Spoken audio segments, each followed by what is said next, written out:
This is Bruce Buffer, and this is the moment you've all been waiting for.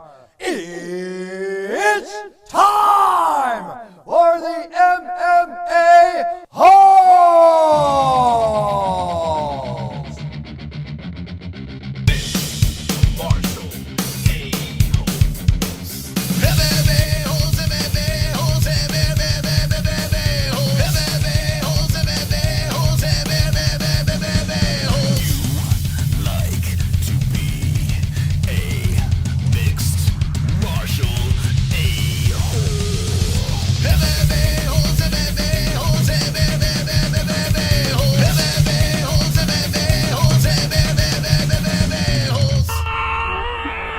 No way.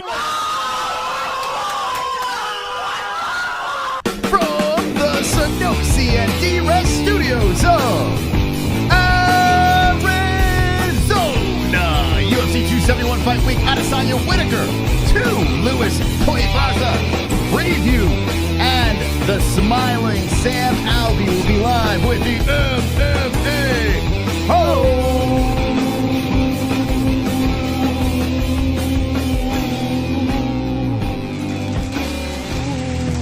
Yeah, baby.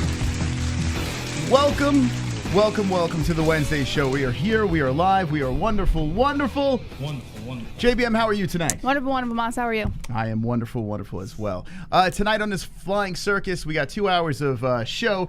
The beginning of the show, we're going to have a guest. We're going to bring him on in a second over here, but UFC 271 Fight Week, Adesanya versus Whittaker. We're going to jump into all that news later on. We're going to make some bets. We're going to have some fun. We're going to hang with the boys, right? Hang with the boys! There was an event that happened last Saturday. There's a gentleman that is on our show, and we've been doing this for 5 years. I've been meaning to have this man on, and I'm excited to have him on. He's got the best smile in MMA.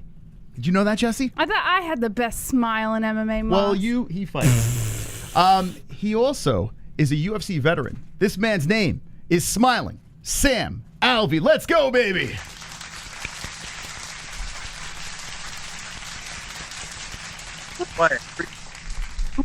That is like the greatest intro I've ever seen.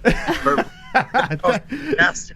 Thank you, Smiling Sam. I appreciate that. That means a lot coming from you. Listen, we've had a bunch of people on this show, but you are a guy that I've seen floating around all over the internet. You do a lot of interviews with these podcasts, and I felt so bad reaching out because I feel like everyone is tugging at you to do interviews. But tonight, we pulled the trigger, and I'm so happy to have you on. No, I really appreciate it. I love doing interviews. I love talking to all y'all, and I'm so happy you reached out. This is great. And you said now you have someone cutting weight. You're hanging out with someone getting ready for a fight?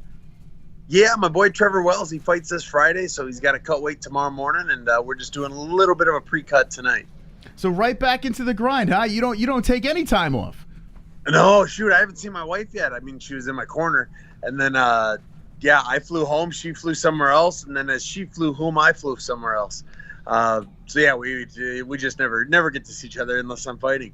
And now, how does this work? I mean, you have been with your wife. She's been in your corner. You got 5 kids at home. Who watches the kids while you guys are away working and splitting and doing different things? You got family watching? Yeah, you know what we do? I used to do it with my puppies growing up. Is we take a cinder block and a real long piece of rope, we tie it around the kids' shoulders, and then so they can go anywhere they want. They just have to pull the cinder block with them, so they don't go very far. All right, they hang out, food in a bowl, and they're good to go. Now I don't feel so bad, right, Jesse? Yeah, I mean, yeah. Moss does the same thing with ours. We do live fight reactions. We hang out on this channel for like 8 hours straight, and the baby's screaming in the background, but we're flailing her around. Now I don't feel so bad, I mean, this is great. Okay. Anyway. They like it. They like it. That smile is amazing, Sam. I mean, I'm telling you, does your face ever hurt from all that smiling? I mean, it's gotta, like, my face hurts from laughing too much. How do you do this all the time? It's a lot of repetition. I try and do 6 or 7 sets a day of grin ups, and it works really well. It works all the muscles, and I've got quite the stamina in the face. It's amazing. I'm gonna start practicing that. Yeah. Jeez. So listen, I mean, you have been doing this for a long time. You got your wife in your corner. I work with my wife. This is Jessie over here, and we fight like cats and dogs. How the hell do you guys not kill each other? I mean, what is the secret? I don't know what the secret. We've just always hit it off. Or maybe I'm just really smart and I just let her win everything. It's one of the two. We don't fight all that much, but especially when it comes time to work, in that cage, it's all business, and I try and do whatever she says. Yeah, so maybe that's what it is. I mean, you get everything out of your system when you're fighting another human being, right? I mean, any aggression that's pent up inside you, you just gear it towards your opponent, and then you're good at home. Yeah, it used to work perfectly. Recently, not so much. So I gotta adjust. But it used to be just the perfect game plan. Now let's talk about it. Saturday night happens. I was looking through your Tapology, and all I saw was canceled bouts. It's kind of wild. They're just throwing guys at you. You're like, yeah, sure, I'll take this guy, whatever. I just want to fight. And what is it? Since 2018, what is there, about 8 canceled bouts? I mean, that's kind of wild. Mentally, does that take a toll? Yeah, it really does. I was doing the same, looking back at my record, and I don't think I've had a fight go through in the last 4 or 5 years. This fight, it fell out in December, and then it fell out again the week of my fight. The fight before this, I was on my way to the airport when I got a call saying the fight fell through. The fight before that, I was supposed to fight. I ended up fighting Dylan Young, and a bout got canceled before then. So I have never once, not in the last 4 years, fought the guy I was scheduled to fight, which is unfortunate. But I like fighting. I probably should have said no to a couple of these fights, but I've got a history of never saying no to fights. So I don't know. Maybe that's why the UFC likes me so much. It's got to be. I mean, what was it? The last fight, I think, where Dana White's like, no, he's not going to cut you. He's like, you're a company man. Like, you show up to work no matter what the situation is. And I would have to think after this fight too. I mean, Brandon Allen coming off the couch, it's still Brandon Allen. This guy is a savage. That first round, you were doing some work on this guy. I was like, holy shit, he's hurt. And then towards the end of the round, it kind of, that was wild. What happened at the end of that round when he cracked you? What was going through your mind? Yeah, his fist was going through my mind. Well, there you go. We broke up out of the clinch, and he just connected first. I wasn't expecting the shot to come so quickly, but it hit me. It wobbled me a little bit, backed up, end of the round. I got back to the stool and was really just trying to calm my brain down, calm everything down. For the most part, going into the second round, I felt all right. That isn't hit me again. But yeah, when he hit me again, I got a little more than rocked that time. Yeah, you shook it off pretty good. I mean, you started the second round really well. It was, I tell you what, man, every time we watch you fight, it's always entertaining. That's one thing that we can say. If Sam Alvey's on the card, we shove the popcorn in the face and enjoy the ride, right? So... I was a wrestler. I've been training with Olympic wrestlers forever, but people don't like watching wrestling. They like watching people hit each other. That's been my style forever. Is I am willing to get hit, and I gotta stop being so willing to get hit. But the take one to give two, that's usually been my philosophy. But I gotta change it up a little bit. I gotta quit taking that one first. You were one of the most fun guys in The Ultimate Fighter when your season. It was so much fun watching you fight. You get into the UFC. Now, maybe you could, I'm just jog my memory here. So you got into the UFC after The Ultimate Fighter, right? And then what happened? A couple of fights, they let you go, and then you came back to the UFC? What was the story, that story? Yeah. Well, they just didn't take me after The Ultimate Fighter. So I was the first pick on the show, but the weight cut did me in, so I didn't win the show. And so I got released. I went and I fought with the MFC for about a year and a half. I became their champion. I defended the title, and then I moved on to the UFC. So it was after the end of The Ultimate Fighter. It was about a year and a half before I officially entered the UFC, though. What are your thoughts on, you got in through The Ultimate Fighter. People now are getting in through the Contender Series. And now with the Contender Series option, you got to think, that is the better path than being in a house with a bunch of smelly men, and all that drama and cameras. Do you like the Contender Series? Do you wish you could have took that path in the beginning? No, I like the way I did. I like the Ultimate Fighter. I like the Contender Series too. They're just different mechanisms. The UFC, you get to really highlight your personality a little bit more. The camera's on you. You get to enjoy the experience. The Contender Series, there's no real personality on it. You either win or you lose, and you either get signed or maybe not signed. And so it's different. The nice thing about the Contender Series is you could do the Contender Series and then you could fight in the UFC 2 weeks later if they need you. It can really spit you out, where the Ultimate Fighter, I mean, you do the show and then it's 6 months before they can use you. Now, if you're just jumping in, we're live with Smiling Sam Alvey. It's exciting to have Smiling Sam on. And the fight that went down this weekend didn't go his way, but I noticed there's a Twitter account out there that it's a bizarre account. They basically say who is cut and who is not cut from the UFC roster. Your job is still intact, right? Did you speak to the guys, or did they? Nobody said anything to me. I mean, I couldn't imagine them hanging on to me again. But if they do, I'm here to fight, and I always am. So I'm before the fight happened, you did talk about it. Even 2 fights ago, you were talking about the jobs on the line. But still, weird situations come up. You made it an entertaining fight. It didn't go your way, but you took the fight. And a lot of these guys that sit out, Dana White is not a fan of. So I mean, after it all settling in, when we do a live fight reaction, our initial, I'm going to be completely honest, we're like, okay, this might be it for Sam. Like, I mean, I don't know, but now with processing the information, I mean, Brandon Allen, a savage, coming in there, you're training for someone else, and you're just like, screw it, I'll take this fight. All things considered, I think one more is due. I mean, am I crazy for this? You're crazy for that. I mean, I hope it's true, but I hope it's true. I love the UFC. I love what I've been able to do with them. But again, I didn't hear about the tweet that came out saying who's cut or not. And if my name's not on that list, I should call him. Or maybe I'll just keep my mouth shut and see what happens. I just won't say anything. I just crawl under a rock and wait for the call. So, I mean, I love your honesty. I really do. I mean, you're still only 35 years old. If you think about it, like, some people might think that's old, but then you look at a guy like Chris Curtis. And I want to go down that route as well. Sean Strickland's buddy over there. I know you train with Sean Strickland. Do you train with Chris Curtis as well at Extreme Couture or no? Chris Curtis lived with me for 5 years, or close to 5 years. Oh, that's right. Yeah, no. The only reason he knows Sean Strickland is because of me. No kidding. Yeah. I mean, he lived off me for 4 or 5 years. Yeah, no, I'm so proud of what he's been able to do, and I don't train with him all that often anymore, but I'm a fan.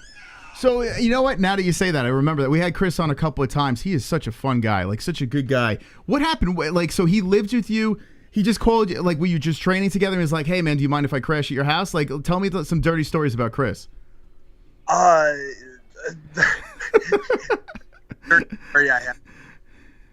When he left. He just left. He didn't even say goodbye. I didn't know he wasn't coming back, and then he showed up in Vegas and never said anything.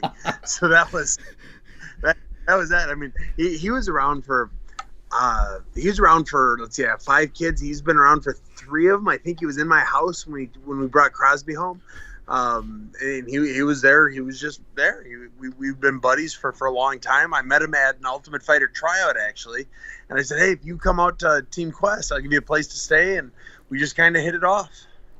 That's pretty wild. So now the reason why I brought him up initially is, I mean, Chris Curtis he's no spring chicken, and he comes in here, looks fantastic in the UFC. So, I mean, when people see 35 years old, that doesn't necessarily mean you're done. I mean, listen, you still got 33 wins under your belt.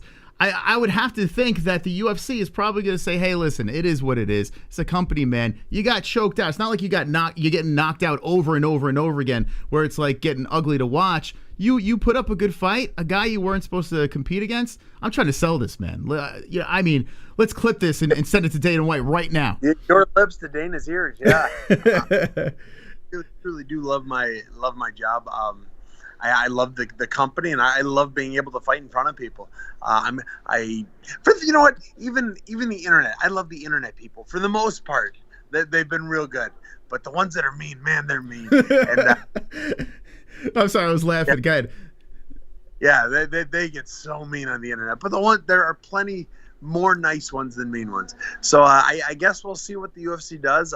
If they keep me, fantastic. I think I'm going to take a little hiatus and slow down and let everything heal before I jump right back into the cage. And hopefully whoever they get me with next, they replaced with somebody a little worse than Brendan Allen. Oh my God! People, I see the jokes. People on the internet are wild, man. It's crazy. But you did start a YouTube channel, correct? Did you just start it now? Have you had it? Yeah, I've had it for 4 or 5 months. Just kind of, I'm getting into the YouTube game. I don't have an intro quite like you guys do yet, but I'm working on it. And it's just I've got over 70 fights. I mean, the UFC keeps saying 50. I'm over 70. I've been fighting for 15 or 16 years, and I started in a way that no fighter will ever start ever again. I started not knowing what the UFC was. I started fighting it was probably 3 or 4 years before I learned there was a UFC or any sort of structure to it. I was just fighting for gas money, and I enjoyed doing it. So, man, I've got stories. I have got so many stories from my career in MMA. I've been around the block a time or two, and now I get to travel the block with myself, but with everyone I coach and corner and train with, too. It's so weird because so many people now, they get into the mixed martial arts because they want to be a UFC fighter. And your story sounds like the reverse, right? You just got in because it was fun to beat people up. I mean, why did you get into it? Some guy asked if I wanted to fight in a cage. I said, yeah, okay. And that was really it. I mean, there was no other thought to it. They said, you want to? I said, sure. I was in college, so I wasn't doing anything all that important. And yeah, I stepped in the cage. I didn't know the rules. So my amateur debut knocked the dude's nose across his face. He fell down. I mean, the fight was over, or so I thought. I didn't know the rules. So he falls over. I celebrate. Yeah. And then he gets back up and says, what is that? And then the round ended. And then round 2, he beat the brakes off me. Yeah, round 2. Yeah, he hurt me round 2. That was my amateur debut. I fought again like a month later, and then I fought again a month after that, and then I fought in Russia, and then I fought a heavyweight tournament as soon as I got back from Russia, and then I was a pro. So wait, how many fights in did you fight in Russia? And this is AMI, you said? I think it was AMI. Like, okay. I got paid because I won, but if I lost, I wouldn't have gotten paid. But I had to pay for my trip over there. I think it was AMI. Wow. I don't know. It would have been my 4th amateur fight. I spent 2 weeks in Russia and fought over there. Wow. So what was that like? I mean, you must have been beside yourself. Oh, it was crazy. Like, at this point, I was not training. I didn't start training until I was probably 2-0 as a professional fighter. Before I ever started training. So when I got over to Russia, I was so outclassed. I had no idea what I was doing. But we were there for 2 weeks. We were guests of the KGB. I mean, swear to God that the streets parted for these guys that brought us over there.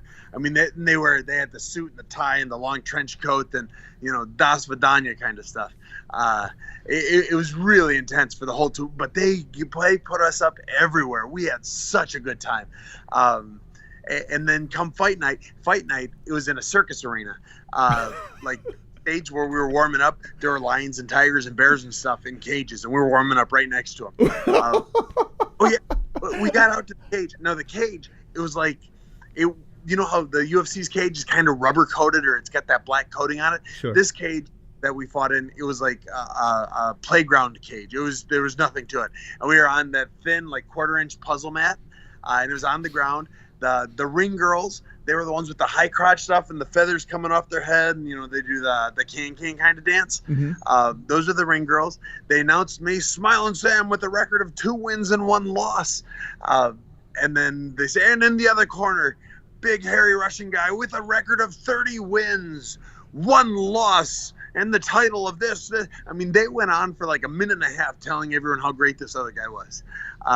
So did they bring you into this? They brought you into this fight basically to be the lamb to the slaughter. Is that the reason why they brought you in? I don't know what they're doing. I was the only American to win.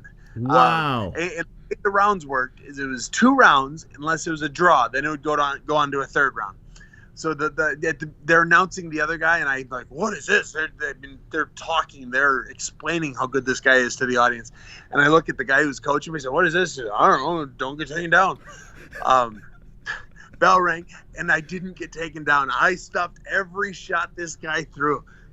We went to a 3rd round. I ended up winning a decision. I was the only American on the card that won that night. Wow. It was such a cool feeling.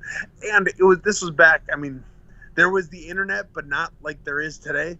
So I won, and then it was a struggle to let my parents know that I won, let my girlfriend know that I won. But we eventually got through and found the way to call and let them know, and it was really a cool experience. I look back on that time in Russia, and it's stuff like that won't happen again, I don't think. That's unbelievable. And this is before you're in the UFC. So, I mean, you probably like, oh, I peaked. I'm in Russia. I'm beating up this Russian guy. This is the story I'm going to tell for the rest of my life. And here you are, a UFC fighter. It's mind-blowing. What do your parents think about your career choice? They fully support it now. I mean, they were never against it. They said, we'll see what happens.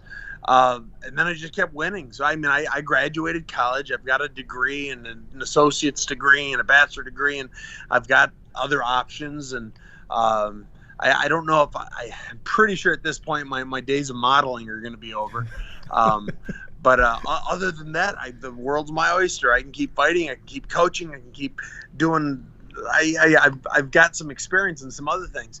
But I mean, really, my parents have been in my corner from day one. Literally, my dad, he was in my corner on day one. Well, someone in our live chat asked if your dad was a pastor. Is your dad a pastor?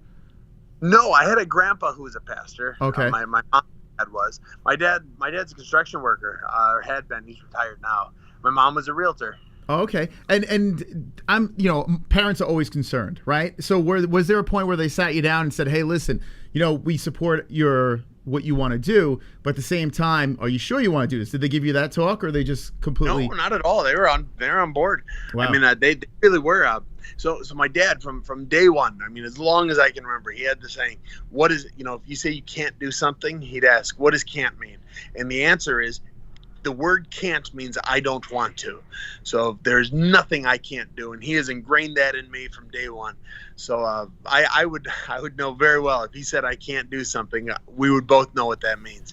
So no, they've really been in my corner. Even when I moved from Wisconsin across the world to Southern California, they were in my corner. They were watching my back. They were ready for greatness from me. That's got to be such a cool feeling for especially your pop, that you could put your fist through someone's face and take them out. Like, I mean, that's the coolest thing. Their son, their seed out there beating the shit out of people, getting paid for it. I mean, that's like the mecca. It's got to make you feel amazing when you see your parents in the crowd, you get a victory, your hand raised. What's that feeling like? It really is something that I get to show off in front of my parents like that. I show off to them. I mean, something I'm doing I could only do because of the way they raised me, because of the way they supported me. Mm-hmm. It's really something else being able to be that. I mean, I am a professional athlete. I am a professional athlete at the highest ranks of the sport. I mean, in MMA, there is no higher rank than what I am competing at, and have been for the last almost 10 years. So it really is impressive that what I've done for them. And I'm so proud that I've been able to do it and really show off for them. The first time you knocked someone out inside a cage, what was going through your mind? Like, oh, this is for me? Like, is that what you were feeling? It was my second amateur fight. The guy weighed in at about 450 pounds, and I knocked him out in 12 seconds. Wow. It was, oh, man, that's pretty cool. I tell you what, this sounds like the beginning of a superhero story. You should have skipped the UFC and became a superhero. I feel like I'm listening to the Spider-Man story or something like that. Do your kids think what do your kids think about that? I mean, how old is your oldest? My oldest is 8, so it goes 8, 7, 5, 2, and 2. So the older ones got to have an idea, hey, what's going on here? Do they watch your fights back, or do they watch live? They've been ringside every fight I can remember. They've been there. Wow. They love watching it. They love training with me. They love watching me train. It's really been a lot of fun getting to do this sport with them. That's awesome. So what do you think? And how many boys you have? How many boys do I've got 3 boys, 2 girls. 3 boys, 2 girls. Okay, so are you looking to have them follow in your footsteps, or like are you having training already, or? Oh God, no. My kids are gonna be more athletic than I ever was. I was a big nerd. I mean, I was not a fighter. I was not a wrestler. I was not a taekwondo master. I played trumpet. That was my specialty. My kids. I mean, my wife and I, we're the short ones in our family. I'm 6'2". My wife is 6 foot. Our kids are going to be massive. they're going to be, I don't know, her younger brother is 6'6", her other younger brother is 6'5", my younger brother is 6'4". Our kids can be huge. And so we're going to get them into tennis and golf and pitching, and I'm pushing for football, but I don't know if my wife will let that happen. She doesn't like the game. Soccer, she's getting them to play soccer. Our kids are going to play a sport where they can retire me. And how many brothers and sisters do you have? I have one brother, one younger brother, one older brother. Okay. So you're the middle child, and did they get into any of this, like, combat sports, or did they take different paths? They took different paths. My older brother, he actually works with autistic children, and my younger brother's a security guard. My younger brother did step in the cage one time, so he got to cross that off his bucket list. But I was the only one that really ran with it. Did you guys scrap a lot as kids? No, I am 0-1 in the street. Yes, no, I never. I fought the one time outside of the cage, and I lost. So I learned my lesson early. Oh, wow. Now, so where are you now? Are you back home with? I mean, I know you're with some fighters or whatever, cutting weight and the whole deal. Are you in your state, or where are you now? Yeah, so on Sunday I was in Las Vegas because I fought on Saturday. On Monday morning I made it back to Tennessee. That was Monday, Tuesday. Today's Wednesday. Today I flew to St. Louis, Missouri. Oh, okay. There we go, Missouri. So that's where I am today, tomorrow, and then Friday, and then Saturday I come back to Tennessee. And then I've got nothing planned for a minute for a minute there. Do you feel that's the best way to do it? Just keep busy and then spend time with your family, just kind of, or like the whole last fight, like sinking in and everything like that. Has it sunk in, or do you feel like if you keep yourself busy, it hasn't really sunk in? So my entire career, I've had a pretty firm. I give myself 24 hours of feeling like a sorry sack, of feeling like a guy that just doesn't deserve what he's done. 24 hours of crying into my pillow and screaming at the shower. And after 24 hours, I have to start working on becoming a better fighter, becoming a better athlete, learning from it. So I took my 24 hours. I felt terrible. At hour 25, I'm like, all right, what do I need to improve? So I've already scheduled my gyms. I've already got this, and as soon as it'll probably be Sunday or Monday, I'll start my running and my lifting and my training for whatever comes next. So now, with your wife in your corner, how long has she been in your corner for? So I have over 70 fights. She hasn't been in my corner for all but 2 of them. Wow. One was because of COVID, and one was because I was in Russia. And those are the only 2 that she's ever missed. She has been there and will always be my chief corner. I tell you what, it's very inspirational because, like I said before, you know, when you're working, they say never mix business and pleasure, right? That's like the saying. But it seems like you're breaking all the rules here. And like if me and Jesse were fighting and one of us was in the corner, we'd be like, shut the fuck up. Like we would be yapping back and forth at each other, you know, like screaming. And your wife is there, and it's great because the highest of highs, she's there to give you a hug. The lowest of lows, she's still there to give you a hug as well. So it's got to be an amazing feeling. Is there one moment that she yelled something at you, like in the corner, where you're like, honey, you know, like, was there that moment where you're like, I got this, or whatever? No, not once. We have always been on we've been on the same page from day one. We just have been. It's never been, you know, mixing business with pleasure. It's always just been pleasure. I like fighting. I fight because I get paid to do it, I guess, but I would be willing to do it if I wasn't making anything. Making something's way. I mean, don't tell Dana. I love making something, but it's not the business end just never came. I like doing this. I love doing this.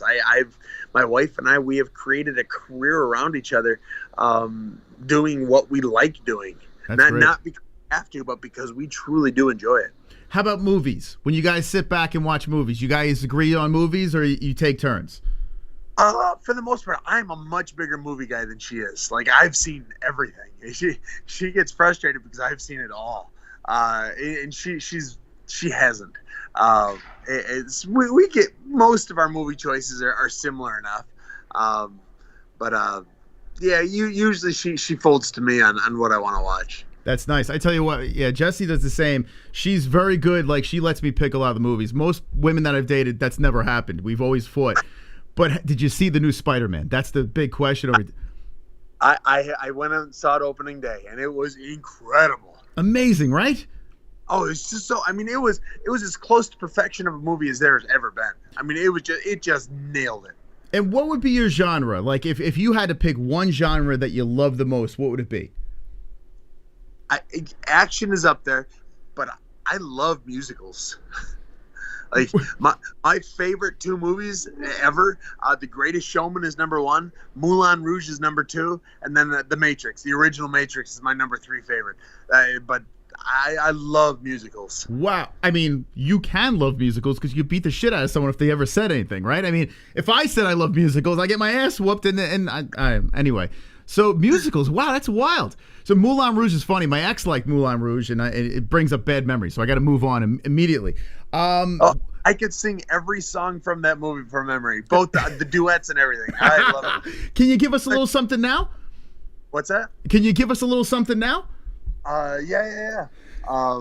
Love is a many splendid thing. Love lifts us up where we belong. All you need is love. All you need is love. A girl has got to eat. All you need is love. She'll end up on the street. All you need is love. Love is just a game. I was made for loving you, baby. You were made for loving me. The only thing of loving me, baby, is you need to pay a fee. Just one night. Just one night. I go on. That was, oh my God. That was, I like musicals now. This is unbelievable. That was great. We're going to have to clip that and put that on Instagram. That was amazing. The last Matrix movie, did you see that? I did. And I didn't hate it. It was not. I mean, it was as good as number 3, so take that for what you will. I was, by the end of the movie, I cared about the characters again. But the movie, I kind of figured it took the movie for me to. I was so confused for like all of it, but at the end, it all kind of came together, and I got to put pieces together in my head. But I liked it. Interesting. Have you ever seen the Human Centipede? Have you ever seen like a movie like that? No, I can't do scary movies. I know of the Human Centipede. Yes. I know 4 of them made, and I know what each one's about because I had a buddy who kept trying to get me to watch them. I think I have mental damage because I love watching horrible things. Like, I don't know why, but for some reason, I love horror movies. So you skip the horror genre, right? Yeah, I honest to God, I get scared during them. Like, I can't watch the Saw movies. I can't watch the Hannibal movies. I can't watch any. I can't do it. I just start getting real antsy, and I'll scream at the screen. Like, It. I finally saw the movie It 1 and It 2, the new ones, and I went long after they had been in theater because I couldn't be in there with other people. I had to go in, the theater was more or less mine because I was screaming at the screen. Said, "What are you doing? Oh my God!" It's quite the thing watching me watch scary movies. It's hard. That's amazing. Well, now, I mean, on your YouTube channel, you should just clip reactions of you watching horror movies. I mean, that would go viral.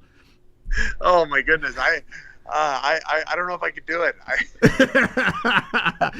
Do you believe in like ghosts and stuff like that? Do you believe in that stuff?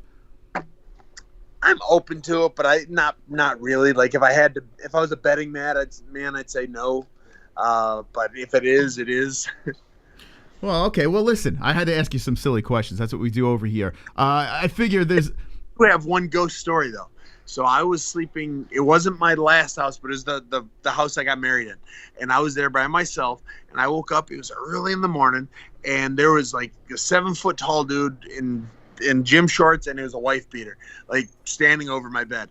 And like I closed my eyes again. I said, "Christ, this guy's huge." And I remember the thought, and I said, "All right, 3, 2, 1," and I jump out of bed, jump onto my bed, and then there was nothing there. But I swear to God, I saw this giant of a man in a wife beater shirt standing at the foot of my bed, and then I must have imagined it, but I didn't react like I imagined it. That's good. So all right, so looking back at this, there is no doubt in your mind that you've seen a ghost. Is that what you're saying?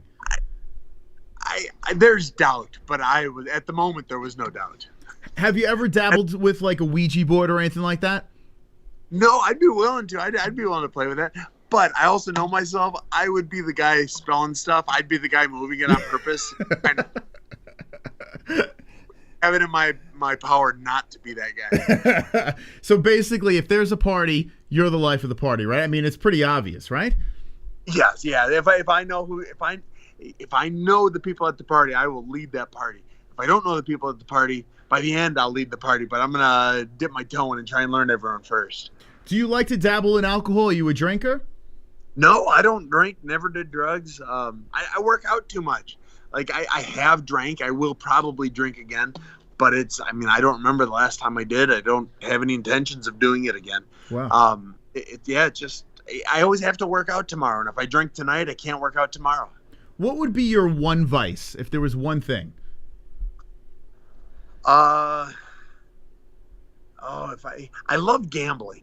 I do. I like gambling. Like you put me and I'm not any good at it, so it's kind of going just donating my money to the casino, but I enjoy doing it. Do you have you ever played like 3-card poker in the casinos? Yeah, I've played 3-card and the blackjack, and I'll do even the 5-card stud and stuff like that. And it's always fun. I get impatient. Like Sure. I'll start off just killing it, and then by like 30 minutes in, it's like, God, I'm kind of bored. So I start gambling heavier. It's like, well, if I lose it now, I don't have to keep playing.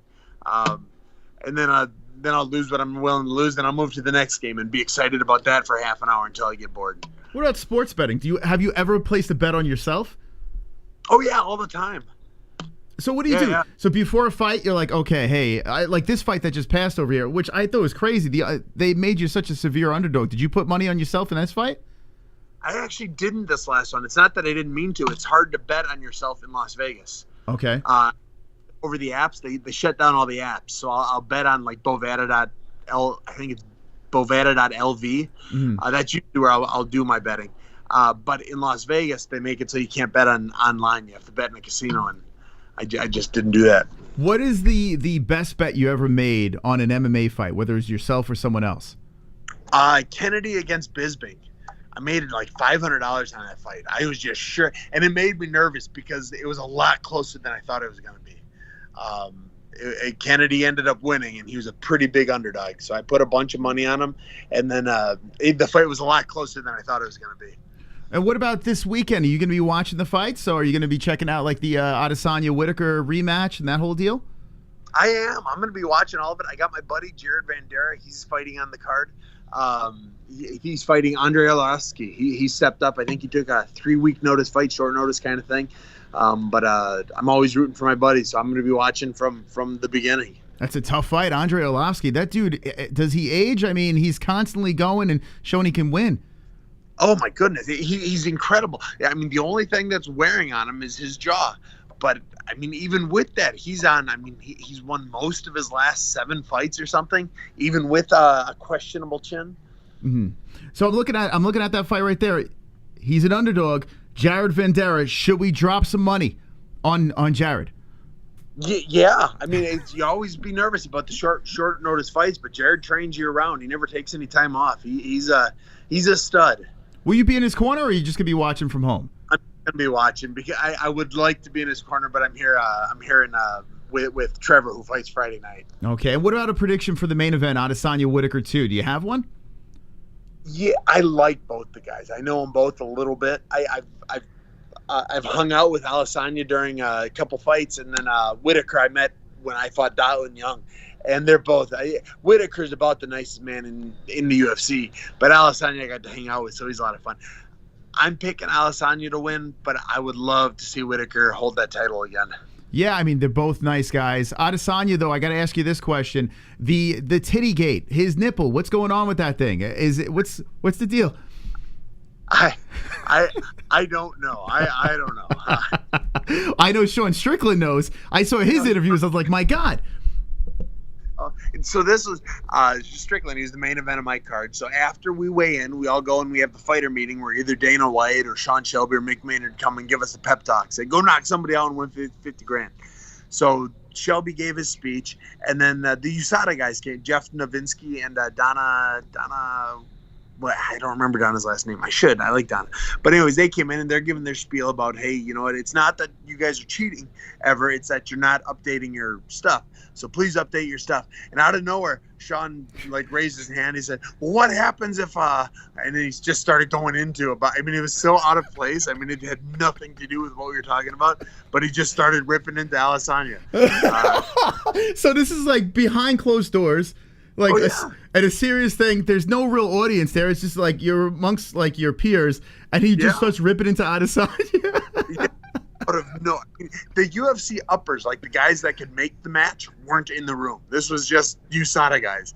He's like, "What do I have to like train in New Zealand to not ever get tested?" Or he just and everybody kind of groaned. But Sean's a good buddy of mine, so I was laughing. But, I mean, that sounds hilarious. Sean Strickland, I mean, you've trained with him multiple times. You're going back and forth on social media. A lot of respect between the two. What's it like training with Sean Strickland? Strickland's a trip. I mean, he is the best guy in any room. I mean, he just is. And he's hard. It's hard for him to find guys that are willing to train with him because he beats everyone up. I have beaten him up enough times, not recently, but I've beaten him up enough times that he still enjoys giving me what I'm due for. What's the etiquette? I know, like when people are sparring, they're saying, "Hey, you don't want to go if someone's in camp or whatever." It seems like he just goes, pedal to the metal each time. So when people spar with him, they know, "Hey, listen, this is how it's going to be with Sean." Or do people get angry with him or upset in training? People are furious with him. I mean, I say he's been kicked out of gyms, but it's not that he gets kicked out of gyms. It's that he just runs out of people at gyms that are willing to work with him. And he just beats everyone up. He's got a few guys that are just legit training partners for him. Marvin, the Italian Dream, is a guy who's been willing to take his lumps from Sean. I've been willing to for most of the last decade. Chris Curtis will stand in there with him. Curtis is tricky because Curtis is significantly smaller than him. But Curtis is a stud. And then he's got Russian guys. This last camp, he did most of his training with 205ers who are just Russian cats, because that's who he had found that was willing to spar with him. And Chris Curtis said that a couple of times Khamzat Chimaev popped in the gym and watched Strickland and Chimaev rolling around on the ground. He says like two feral cats going at each other. Have you had the pleasure of dealing with Khamzat? I have not. No. Actually, I didn't know his name was Khamzat. I thought you heard the K. I could be saying it wrong. Who knows? I have no idea. No, you're probably right. But no, Sean told me about it and said, yeah, it's, you just stuff a couple takedowns and he tires out. And then nobody in the UFC except maybe Frankie Edgar has better conditioning than Sean. Okay. On just spars constantly. He'll throw, he's 3 fights in a row now where he keeps setting new striking records of punches landed and least punches taken and stuff. He just goes in there and he wrecks people. What's his name? There's the manager, Ali. I think that's his name. Ali Abdelaziz, that guy? Yeah, that sounds about right. And I don't know the guy, but I do know that he doesn't let any of his guys spar with Sean, because Sean has beaten all of his guys up, and Ali doesn't want that. So Ali doesn't let his guys spar with him. That's funny, and it's funny because Sean fought Kamaru Usman back in the welterweight days over there. So I wonder if it stems from, even though he did lose then, but it might be a different ball game now. He's 185, running around a little bit bigger. That's kind of wild. So Ali Abdelaziz, he also does, with fighters, he doesn't have them do interviews either. Doesn't go on ARIEL HELWANI or any of these shows. He holds the fighters back from that as well. He held them back for us. Well, Chris Wade was running around the regional scene, and we were talking to him, and he's like, I can't go on your show. My manager won't let me on anywhere. That's nuts. Oh, wow. Yeah. I always assume managers just wanted their guys to do everything. Wouldn't that make sense? I would figure the more exposure, the better, right? Yeah, I love doing interviews. With you, with everybody. I've always gone with the motto is right now people want to talk to me. There will come a day when people don't want to talk to me anymore. Sure. So I'm going to take full advantage of people wanting to hear what I have to say while they want to hear me say it. It's smart. If I Google your name, you're on a gazillion podcasts. You're everywhere. So it's like, that's good. It keeps you relevant. It's got to be exhausting, but it's amazing. So I loved it when Skype was the way everyone did it, because I would schedule these interviews and then I'd forget about them. But Skype, your phone will actually ring with the Skype, so I'll pick it up and I'll do an interview. But now everybody's doing Zoom, so now I have to remember the day and the time, and so I tell everyone, hey, if we're gonna do an interview, just remind me the day of, because I'm gonna forget. Like tomorrow, I think I have 4 interviews tomorrow, and I have no idea what time I'm talking to any of them. Do you have a manager, or you? My wife is actually my manager, but I do all my social media stuff on my own because I like being so busy with it. I wouldn't wish this on anyone, let alone someone I like.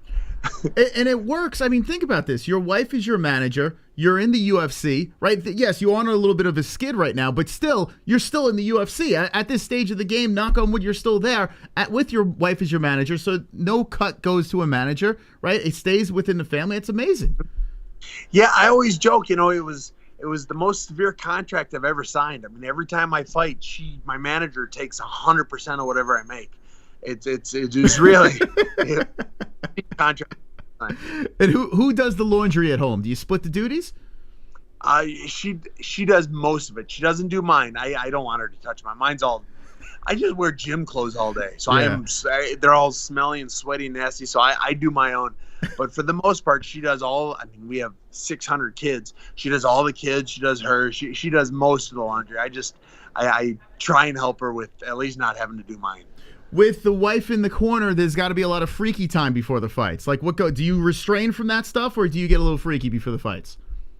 I've tried both ways, and I've noticed no benefit or default or a negative from either way.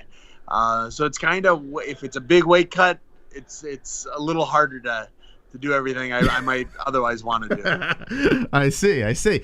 Well, listen, man, this has been a pleasure talking to you. I have a couple of donations that came in. I'm going to play a couple alerts from the community. Is that cool with you? Absolutely. Okay, it's going to get a little weird here. Hold on. Get out! Get out now! Okay. Get out now! Okay, this is an alert. Get out! The guy's screaming.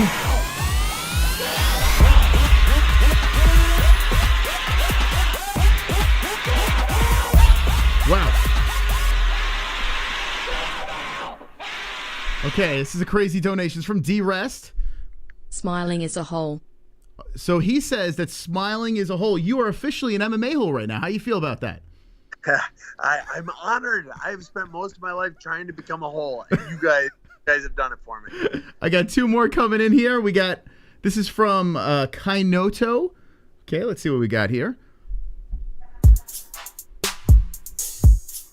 Wonderful. Okay, let's see what he has. Taking a fight on short notice should automatically give you a get-out-of-jail-free card. Those fights are risky and the people taking the risks should be covered, win or lose. I've never liked the short notice fights because of what it can do to career. So what do you think about that? Did you hear that? Yeah, I heard all that. Yeah, they've hurt me more than they've helped me, especially lately. But people remember, I mean, I do feel I have created a name for myself that 20 years from now, I will be remembered more than most fighters. Not because I was the greatest fighter that ever was, although I am the greatest fighter that ever has been. Still undefeated, as Chael would say.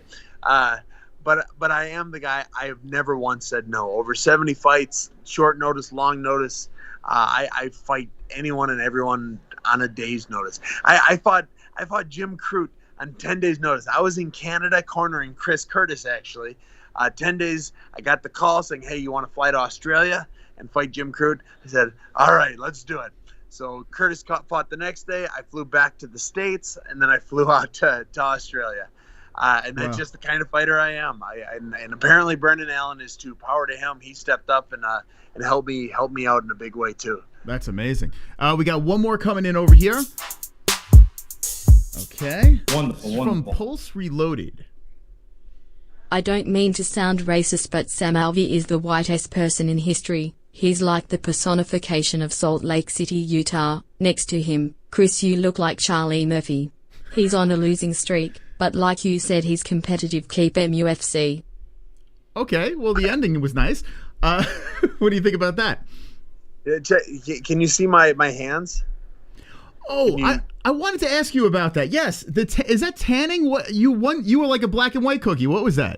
I tell you what, it'll be a little teaser. My video for YouTube this next week is going to be about exactly what I'm doing with it. Sorry, you still there? Yeah, I was still here. Oh, sorry. Yeah, so my YouTube video for this week is going to be all about that. So I hope y'all tune in, and I'll tell you exactly what I'm doing and why I'm doing it. Oh, that's awesome. And the YouTube channel, just search Sam Alvey, correct? Or SMILEN Sam. It's the same on all my social media: TikTok, Instagram, Twitter, YouTube. I'm even on Getter and Rumble as well.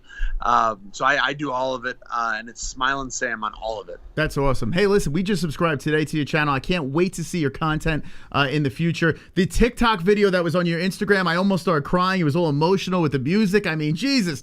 I mean, pulling the heartstrings, the whole deal.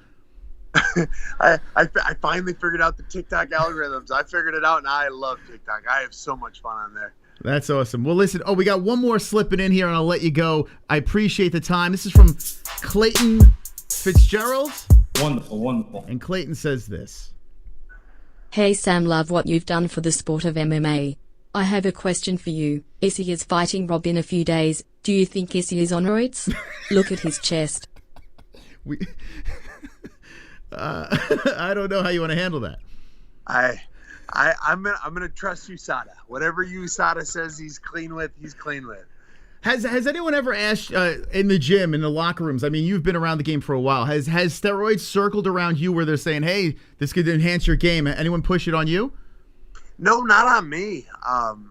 But you know what? I'm pretty shredded, so everyone probably assumes I'm on them already. There you go. Well, Sam, thank you so much for coming on short notice today. Really appreciate it. If you want to do any shout outs, now's the time to do that.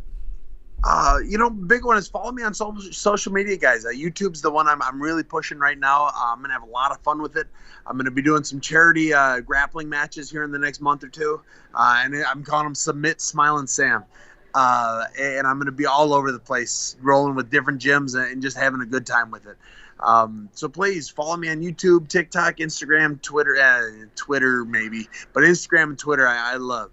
And thank you so much for having me on, guys, and enjoying what I do. Thank you, Sam, again, and have a great one. Can't wait to talk to you again. Yeah, absolutely. Count me in. This was a blast. You have a great show. Thank you, my man. Appreciate it. Sam Alvey live on the show. Look at that. The smiling one.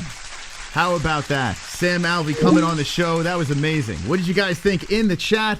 I mean, beautiful stuff here. Sam was nice enough to come on short notice. Oh, we were supposed to have Baby Hulk on, and we're gonna move that to another time when things calm down with Baby Hulk. And I literally reached out to Sam this morning. I've been meaning to have him on. I feel bad after a loss, but the more I thought about it, I was saying, I mean, listen, you took a loss against the guy that's a beast, short notice. The guy showed up like a couple of days, says, "Hey, I'll fight Sam." I mean, you got to have a lot of respect for him. And then after this, I mean, how do you not love Sam Alvey? B-Man says, what's his YouTube? I'll show you right now. I just noticed it today. He was posting a bunch of stuff on YouTube, so we give him a subscribe. But yeah, go over to his YouTube channel, spam the MMA-Holes. Say, hey, the MMA-Holes sent me. This way he knows, But if you just search, hold on, let's see. Sam Alvey. I was literally just going through some of his videos. Yeah, it's just Smilin Sam. That's it. Same as his Instagram. So he said he just started up like 4 months ago. I think this is the way, though. This is the way to go. Like you're even when you're in the UFC, you're out of the UFC. If you're a professional athlete, start a freaking YouTube channel. Look how good Bisping's doing. So here he is. Go check him out on YouTube. But yeah, man, Smiling Sam Alvey. Like I said, I've been wanting to have him on for a while. I felt bad. Like there's so many podcasts reaching out to the guy, and he's always saying yes and doing the right thing, and it's very admirable that he takes time out and does all these crazy shows. I'm dropping it in the chat. All right, thank you, Drunk. Appreciate that. Yeah. It was great. You picked great guests. Thank you, Uncle Guzarian. Appreciate it, man. He's just a super likable guy. I mean, how could you? He's like, his smile's infectious. He's got a great sense of humor, and he's positive. There's no negative vibes at all. And how about the stories about going to Russia And Sean Strickland's story, hilarious. I mean, that USADA story is a gem. Sean Strickland going after Israel Adesanya. There's no audience. He's with the rest of the fighters. Sean Strickland wants that fight, man. He wants that title shot. And how could you not want to see that? Yeah. So Smilin Sam, if you're just jumping in, you missed it, run it back after the stream is done. And let us know in the comment section what you think. Maybe we'll make him a regular. I mean, he's good people. After learning Sam is a self-admitting steroid user, I can no longer support him. I bet Sam is hung like a horse. Ah, shit, I forgot to ask. That's my bad, guys. You know, usually I'm better. Usually I'm on that, but I asked some other uncomfortable things, and he handled it like a champ. He really did. All right. We're going to take a quick break. When we come back, we're going to talk UFC 271. Also, I was looking on Twitter. UFC 272 is like banging right now, so maybe we'll dabble into that. But Adesanya is talking. I mean, he just has a new contract. He's making more than anyone right now. This guy, I don't know what the number is, but Adesanya just signed a multi-fight deal with the UFC. It's supposedly a big deal. So congratulations to IZZY for that. Like, say what you will, as much as we joke around about the tit, whatever. I mean, the guy, he's a stud. And he's looking to defend his belt against Robert Whittaker. Robert Whittaker seems like he's game this time around, so we're going to get into that. We'll talk some bets. Louis Tuivasa. Let's go, baby. We'll be right back.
Let's be honest, when it comes to underwear, there's nothing more important than comfort.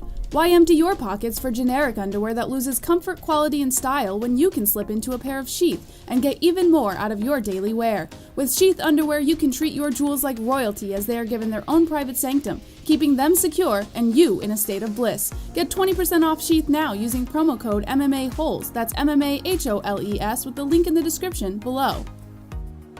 And for the ladies? Absolutely! Sheath isn't just for men. Ladies can now experience Sheath's style, comfort, and functionality too. Sheath for women is crafted using a signature modal elastane fabric blend for form-fitting breathability that will not affect the natural pH environment or the microclimate of the skin while producing that long-lasting, unimpeded comfort. Use promo code MMA-Holes, MMA-HOLES for 20% off at sheathunderwear.com.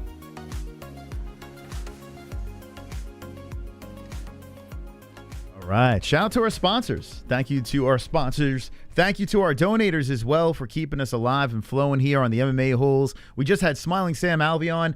I thought that was a great appearance. One of my favorite interviews. Seriously. Just cool stuff. And we learned a lot about the earlier days. We learned about his UFC days as well. I got to give a shout out to Sheath, by the way. I mean, Sheath has been fantastic.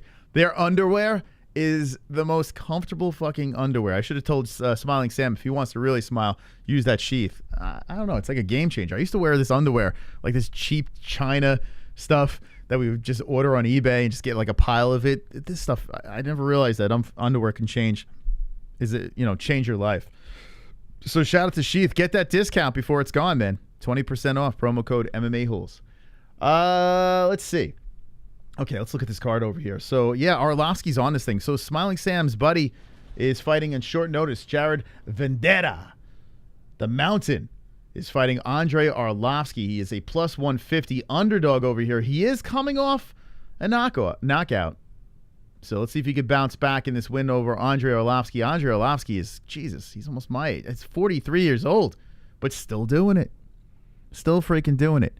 I tell you what, I was looking at this card here, and I was trying to figure out, hey, what bets am I going to make? How am I going to pull this off on the MyBookie? And I tell you what, I'm starting to get a little more confident, okay? I'm getting a little more confident about my Derrick Lewis bet. I'm getting a little bit confident about my Izzy bet, but I can't pull the trigger on that quite yet until I watch that face-off. I got to binge through all the embeddeds and study. I got to study the weigh-ins. I got to study all that stuff with that fight because there is a part of me that wants to figure out, can Rob do it? Thank you, Ann. Appreciate it. Give us a parlay, bro, at 270. So here's the deal. Hold off until Friday. Friday night, I'm going to actually place the bet. But I'm going to tell you where I'm leaning tonight. Okay, I'm going to tell you exactly where I'm leaning tonight. So the underdog that I was going to go with was Derek Brunson over Cannonier, but I'm very fearful of this fight. Now, Derek is the older of the two. I think he's going to get the job done. But then someone threw out William Knight, and I was like, you know what? William Knight has been money for me. He's coming in short notice, but the dude is always game. He is always ready. He's always in shape. He's fighting a guy at 6'3". It's a pretty good striker, but he is coming off a loss, unanimous decision to Dustin Jacoby. He has a knockout over here. He's not knocking out William Knight, and then lost to Marcin Tybura. Okay. Before that, we had PFL. So when you look at his UFC resume, I tell you what, Knight's the guy. I feel like Knight's going to smash this dude. So I'm going to go at Knight as the underdog, but now I'm thinking, hey, maybe I'm going to spice this up a little bit. Do I go for the guarantee parlay or do I hit 2 unders on this thing? And I think I might do it. I think I may go with the 2 underdogs here. So let me just place, let's just put this in play. The only thing I'm waiting on now, unless I take Izzy out of the mix, which I might do, because he is a plus 215 over here. I might take him out. I don't know if he's I feel he's going to win. So if I go Brunson, if I go Lewis, I feel fairly confident. Let's see. Where's William? And William Knight. Okay, if we look at this three-piece in a soda over here, we go 100 on this. Wow, $750. Now, the only one that really stands out to me is, oh, fuck.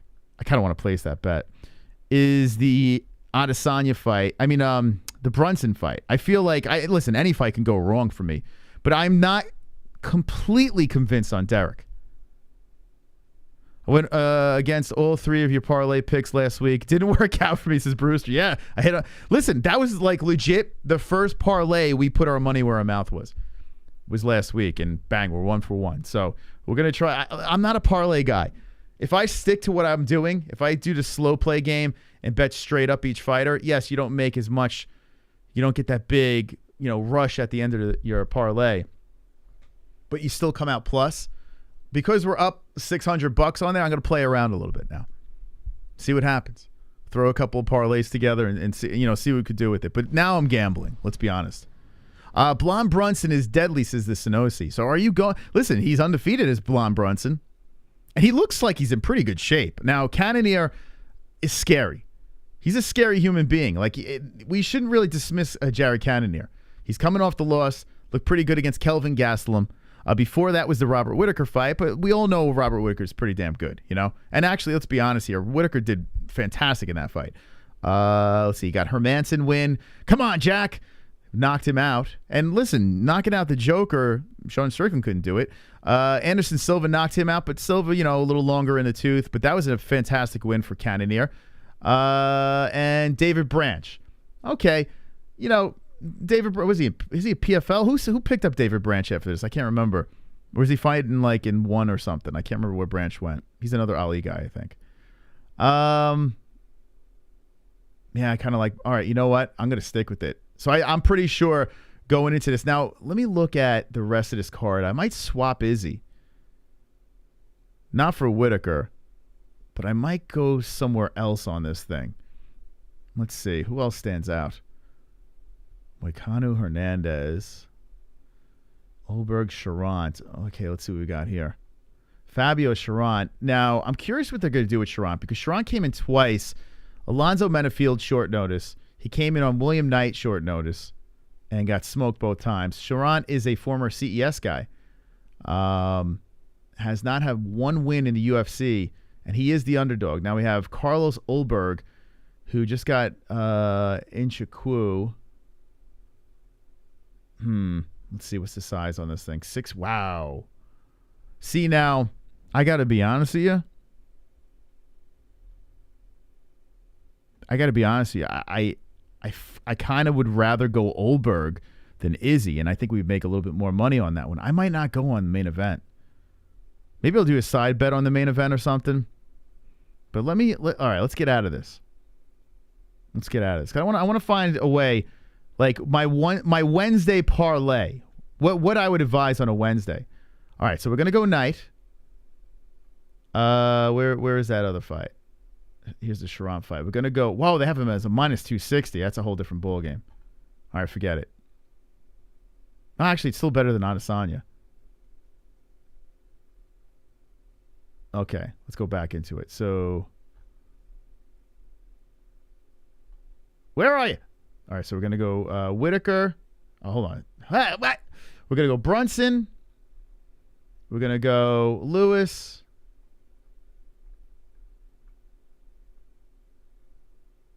And Knight. Should we do that? Brunson, Lewis, and Knight. Wait, hold on a second. Hold on, what am I doing? Well, that was a 4-fight parlay that I did. No, I'm not doing 4. What am I doing? Bear with me, guys. Bear with me. As I'm thinking, all right, so that's 750. All right, so the 750 would be Lewis. Yeah, so I'm not playing with his Adesanya. Unless I see something at the weigh-ins. I'm not playing with that. So it would be Lewis.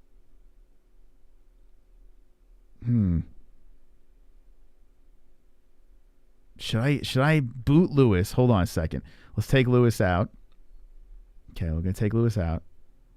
And who we got? We got Brunson. Let's go all unders. Brunson, Knight. Actually, he's not under here, but let's just put him in here. Let's put Carlos. Not the table, Carlos. We'll go Olberg. That's less money. Knight, Brunson, Carlos. All right, so I'm going to stick with the initial plan. I'm going to go Lewis. It'd be more fun, too, at the end of the night. So we'll take him out. All right. All right, here's probably what I'm going to do. We're going to go Lewis. We're going to go Knight. I passed Brunson. Whoops. And we're going to go Brunson. All right, this is probably what we're going to do. I think this is where we're going to say, yeah, 750. That's probably where we're going to go. So 2 unders. 2 unders, and Lewis and Tuivasa are pretty close. Oh, Bobby Green. That's true, too. Yeah, I forgot he was on the card, too. Hold on, let me take a look. Bobby Green's looked pretty good lately, right? Where is he at? Is he on this card? He's not on this card. Oh, there he is. Oh, he's fighting Hack Parast. Nope, I'm staying away from that one. Nope. I think Hack Parast could beat him. He lost to Dan Hooker. But Hack Parast is a fucking tough son of a bitch. I don't like this fight, man. Not saying Green can't win, but I don't think I would bet on it. Hack Parast coming off a loss. He's a fucking savage. Yeah. No, I wouldn't put this in there. I wouldn't. Not saying Green can't win. I don't know, man. I put money on Nasrat, says Alex. Yeah, I mean, Nasrat for an underdog, if you're betting straight up, Green looks like a young felony. Young felony Charles Bennett. All right, I want to know what your parlay would be in the chat. Let me know. What would be your 3 fights that you would put together? I mean, you could pick all overs and stuff like that, but I'm trying to find a way where we could put a couple of unders in there and make some scratch. So you put $100 on the 3 that I picked, you're making $750. It's not bad. Parlays are they're very tricky, you know, but this is where I'd probably go right now, unless I see something on Friday that really sticks out. If we add Izzy to it too, just out of curiosity, what we hit. Go a little crazy. Okay. Yeah, so that's $1,000. Should we throw Izzy in the mix too? I mean, then we're going crazy. Then we're going nuts, man. Okay, let me see who you got in the chat. I'm sorry, I'm like in my own little world here. Hold on a second. Get your parlays in. If I missed it, replay it. Re-put it in the chat. Fuck tip boy. What you mean between rounds? Suck on it to get an extra bed boost. He's a bitch who's gonna get soccer kicked in the face. And new woo. Thank you, Clayton. Clayton's gonna be fired up. Clayton, you gonna be in the chat on Saturday? You're gonna be in the chat on Saturday? Super chat. You're gonna be fired up, man. Great interview. Most Izzy will win. Thank you, Silverback. Appreciate that. And if you missed Smiling Sam, run it back. He was excellent. He was a great guest. Really good guest. Wonderful, wonderful. The glove touch coming in. I got tickets to UFC 273 today. Nice. With that being said, I have reached out to a bunch of companies to get a sponsorship because this shit is getting too expensive. We're about to sell the house because of this MMA shit. Good luck, man. I hope you nail somebody. Sponsors are very tricky. They want to see numbers. You know, sometimes you'll get lucky and you'll get a sponsor that just believes in you. That's what you got to look for. You know, provide the best numbers you can possibly give them. But at the end of the day, they're going to try to pay you what they think they can get back, right? Because it's a business. So I would look for someone that would genuinely believe in you as a 16-year-old building a brand. Just keep looking. It's like trying to pick up a chick at a bar. Just keep on hitting on all the chicks until you get the one that bites. But it's tricky, man. It's tough to keep sponsors happy and, you know, and get them on board. So good luck. Good luck with that. It's very, very tricky. Wonderful, wonderful. D-Man Diaz. I wouldn't go with Brunson. I heard he's retiring after this fight. What? Cannonier will KO him if his head is out of the game. William Knight is a better pick. Great show, Big Moss. Great to see your interviews. I'm still going game bread toe, so don't listen to me. All right, now I'm really not listening. Do you really think Game Bread's going to win? Like Brunson, who knows? I don't know about him retiring next. I mean, he's 38, so he's not getting younger, but he's blonde Brunson right now. I don't know, man. B-Man, you going to do that parlay? Oh, my God. Now you're putting pressure on me. Listen, don't pull the trigger until Friday. Wait for weigh-ins and stuff like that. You might see something on the scale. I'm riding or dying with Knight. He's my boy, and he's been, like, that guy's been an underdog lock for me. I don't mind him in that fight. But then I'm worried, too, if we don't make the bet now, is it going to even out the closer the fight gets? I don't know. They're going to see a 6'3" guy next to William Knight. They're going to be like, oh, Knight's going to lose. So hopefully the line stays the same. But Tuivasa Lewis is scary. You know, it's a heavyweight fight. I guess all fights are scary if you really think about it. But you never know. You never know with Tuivasa. I'm riding with the Black Beast. The things that are against him, the big crowd, Houston, is his head going to be all scrambled. He's running around saying that the reason why he was fucked up in the Gane fight was because it was the same day as when he got released from jail, so he had like these flashbacks or something. It could be just an excuse, but I'm going to ride with Derrick, man. I think Tuivasa has been on a great run. He's so likable. In fact, I would love to interview Tuivasa. The dude is infectious in his interviews. He seems great, man, with his personality. In fact, actually, that's probably not the right word. His personality is infectious, not his interviews, because if you get infected by his interviews, you might get sick. But he's a very likable guy. I just feel like Derrick Lewis is, is the knockout king. I might go 4 on the parlay. Maybe I shouldn't go too crazy, Maybe I shouldn't. Maybe I should just go. Should I go 4? What do you think in the chat? And I'll get to your parlays in a second. Put them in the chat. I will read them. Maybe I'll go 4. Wonderful, wonderful. What's Rob, Ty and Judd worth together? Should be a good payout. And TBH, I don't believe it's as risky as it seems. Okay, let me check. You want Rob, Ty, and Jared? So Rob is the big underdog, right? So, excuse me. I don't know what the hell's up with my throat. My GERD is acting up. So Rob, Jared, and Ty. Okay, let's look at that. So, hold on a second. Let's get Knight out of here. It said like $3,000. So Rob, Jared, and Ty would be, with $100, you win $1,205. Rob, if Rob could pull off the win, I mean, you throw him in your parlay, you're doing all right. I just don't know, man. Like, I have to see them at weigh-ins. There's a press conference tomorrow. I'm hoping we have so much shit going on tomorrow here, personal shit, that I would love to do a live stream during the press conference. I don't know if we could pull it off. I really want to do it, though. So we'll see, but that's going to tell a tale. There's going to be a lot of things to take into consideration. Clayton firing away. Wonderful, wonderful. Fuck oath, I'm gonna be in the chat on Saturday.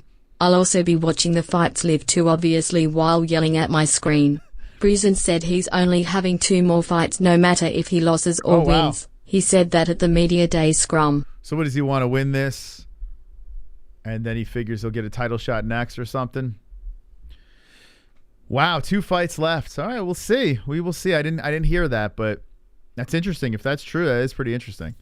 I want to put money on Whittaker, but then I watch Izzy training video, and, well, yeah, I mean, Izzy's just so damn good, man.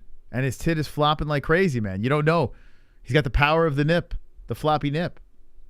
All right, Alex Hernandez, Modafferi, Adesanya, Brunson. I mean, wow. Alex Hernandez, I don't know what to think with that guy. Well, didn't he? Well, he won his last fight, right? I'm pretty sure he won a fight that he was supposed to win. Let me get back over here. I like to stay fucking far away from Alex Hernandez. This guy was coming up as a hot prospect, and yeah, he did win his last one. He's due for a loss, though. Look, win-loss, win-loss. Mike Breeden, Mike Breeden he beat. Who the fuck is that guy? And before that, he lost to Thiago Moises. Tough dude. Grutzmacher he beat, and then Drew Dober knocked him out. Trinaldo, he lost to Cowboy. Moicano was coming off a win, a submission. Needed that win. Lost to Fiziev, who has looked fantastic. Hazovic won. Chen Sung Jung. And, I mean, look who he lost to, this guy. Well, how old is Moicano? 32. Wow, man. I feel like he's been around forever. Yeah, I wouldn't bet on this. I wouldn't put him in my parlay, man. I don't know. I don't know how I feel about that. But good luck. Casey O'Neill is a bombshell, says Zen Book Review. I like Hernandez, but not enough to drop some coin. No. Yeah, he's a game fighter, right? But I mean, I don't know what to expect from that guy. Tell the Jeff guy from my bookie to reply. Oh, no comment. No comment. I cannot disclose any comments on that.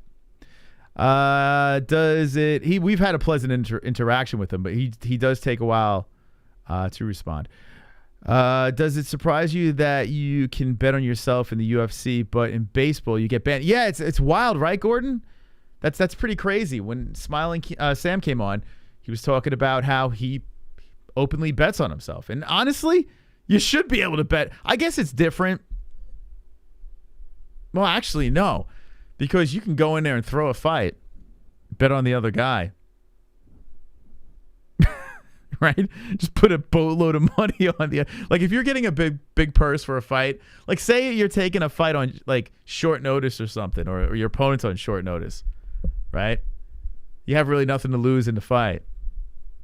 You put like $1 gazillion on the other guy and you take a dive. like there you go, right? I wonder if fighters have done that before. I mean, if you're struggling, just let him choke you out or something, you know? Like, why not? I was gonna say it's different in fighting, but no, it's probably worse, right? You could just take it. You're by yourself. You could take a fucking dive. If you bet on yourself to lose, that would set off a lot of red flags. Yeah, you got to do it on an alias. You make it. This is what you do. You contact your buddy, right? No relations, just some fucking dude that you knew from high school or something, right? That you know is a stand-up guy.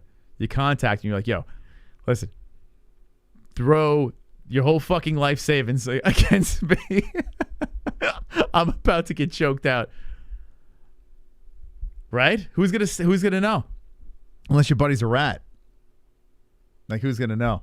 Or the last fight of your career. Like, yeah, don't get knocked out. Just fucking get submitted. You know what? Next time we have Smilin Sam on, maybe that's why Sam's always losing.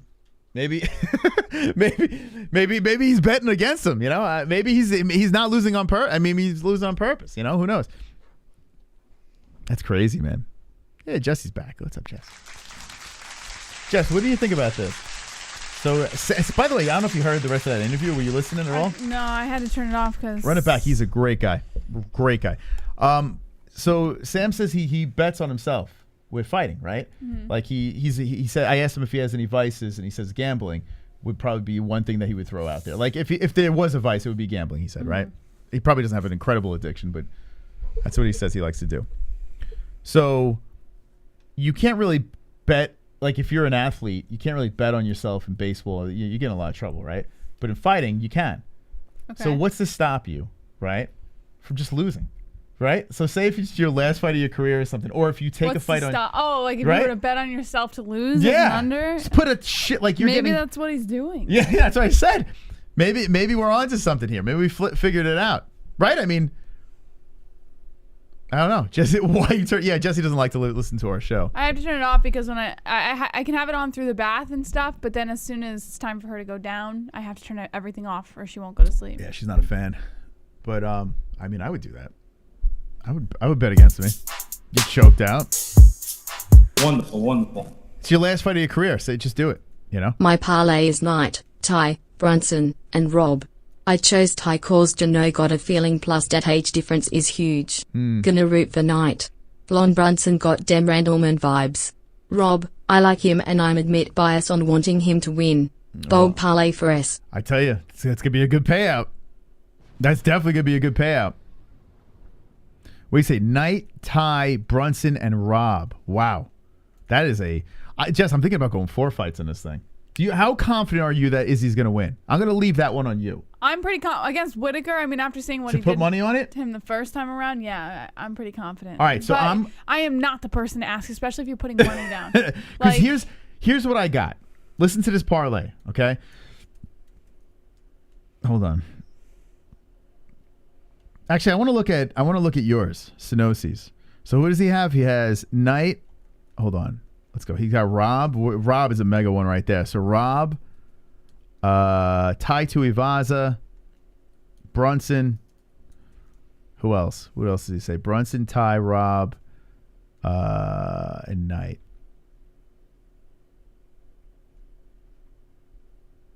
Okay. Oh my gosh. Put 100 on that thing, Jess. $4,333. I mean, Sinosi, I hope you win. And if you do, drop the first ever 1,000 dono, please. That's crazy. $4,333. I can't pull the trigger on that one. I just can't. I like the Brunson one. I don't like the Tuivasa one. Look, 4,303. Look at that, Jess. Who are you picking? I'm sorry. He went Rob, Brunson, Ty, and William Knight. I like Knight. I don't know about Ty Tuivasa, honestly. Well, Derrick. Is this a parlay? Yeah, it's a 4-fight parlay. Oh boy, don't do this one. Well, yeah, how much money are you throwing? I mean, listen, $100 to win $4,333. I mean, you're gonna lose your $100. That's for sure. All right, let me show you mine over here. So I'm gonna leave Knight in there and Brunson. Okay, so Brunson, Knight, and Lewis. Although I was gonna go against Sharon as well. But let's just stick it with this. All right, so here's mine, Jess. It's only a measly $750. Okay? What do you think about Lewis. I like Knight. Can Brunson beat Cannonier? That's the question. That's the question. There's got to be... Listen, I got 2 unders in this thing. 2 unders. Of all fights, you choose the Brunson Cannonier fight, which is like one of the toughest ones to pick. I like the under, but here's the thing. All right, what if I spice it up, Jess? Okay, ready? And Bang. Izzy. And we throw Izzy in there too. Now we're winning 1,000. But now you have to win 4 fights. Yeah, I know. I'm not that's gonna a put little Izzy reckless. I would All right, we're gonna wait. Well, anyway. what if you did 50 on all 4 fights? Nah. Fuck No. Show me what you would get. Shit. That's pussy shit, Jess. What Wait, would you 50 get? on all 4 fights. What do you mean? As a parlay. Oh, I took it out. Nah, it's not gonna be as good. It's not gonna be as fun. You know. We gotta go with the hundo. We gotta ride the hundo. Wonderful, wonderful. Raya says Brunson's gonna win. If weed makes you grow a fucking tit, then mine would be sagged down to the fucking floor. Literally the most stupidest shit I have ever heard. He calls himself the style bender. Well, he needs to airlift that tit back up on his fucking chest. I'm gonna piggyback off of that. I don't know. Did you hear the part of the interview with Smiling Sam where he said they had the fighter meeting with USADA? Mm-hmm. Sean Strickland started going off and making fun of Israel Adesanya with the titty and the whole thing. Now this is behind closed doors. Bless you. I do remember Sean Strickland in an interview. Yeah, but making comments about it. I understand an interview because you want to get exposure, retweets, the whole deal. This is behind closed doors, with the fighters and USADA. I'm not surprised.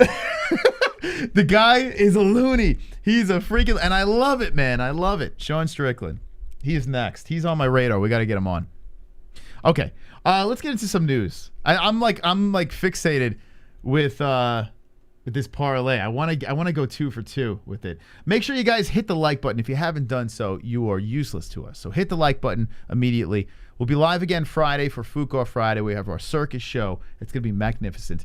And Saturday, we're going to be doing the fights. UFC 271 is going to be a lot of fun. The card is just jam-packed with names. Like, I mean, if you look at this thing, almost every fight has someone for the person that is, you know, a casual. A casual pretty much would know everyone on this thing. You got IZZY, you got Whittaker, you got Brunson, Tuivasa. Tuivasa's the shiny new toy that's coming up the rankings. You know, a nice little win streak as well. Derrick Lewis is the biggest. I mean, this co-main is great. You got Jared Cannonier versus Brunson. A lot on the line with this fight over here. 2 guys that are, you know, in play for, you have the rematch with Adesanya maybe, with Brunson or Whittaker, if Brunson gets the job done. Cannonier charging up, the only guy that Izzy really hasn't played with. You got Kyler Phillips versus Rojo. Phillips looking like Jesus over here. Nasrat Hackpress versus Bobby Green has fight of the night written all over it. Like, this thing is a banger. These 2 are just going to go and slug it out. There's not going to be any, you know, hump and you know, this is going to be a fucking war. Arlovsky versus Vendera. Vendera coming on short notice. Arlovsky's a fucking legend. 43 years old, still doing it. Modafferi's last fight against Casey O'Neill. Casey O'Neill looks legit. This is a very significant step up for Casey O'Neill, but I mean, we were getting those vibes after the Contender Series. Was it the Contender Series? Wait, when did she make her debut? Hold on a second. Wow, 11 months ago. I thought she was on the Contender Series, but I remember when we saw her, we were like, she's legit. Knockout, submission, knockout. Yeah, you don't see this with the ladies. You just don't see it. Casey O'Neill on a nice run, and Modafferi looking to make her final fight against her. That's a pretty good one. Alex Perez versus Matt Schnell. A good fight over there. Buddy William Knight. How you doing, William Dirty, on the prelims? Coming in short notice against Max Grishin. But that's going down. You know, we love William. Ronnie Lawrence versus Amanda Martinez. Alex Hernandez versus Moicano. So that's a good scrap right there. Ulberg versus Charant. Charant needing a win. Coming from CES. I mean, this is a long card. Fun stuff. Andrade versus Murzov. Dobson versus Malkoun. Wells versus... I mean, what do we got? 15 fights? If you want to watch these fights, ESPN Plus. Link in the live chat. Click our link. Click it, click it, click it. And be wonderful, wonderful. Anyone that's buying the fights that uses our link helps us out tremendously. So if you're going to buy the pay-per-view, we urge you, please, use our promo link. Okay. Ready? Mm-hmm. Let's get to the news.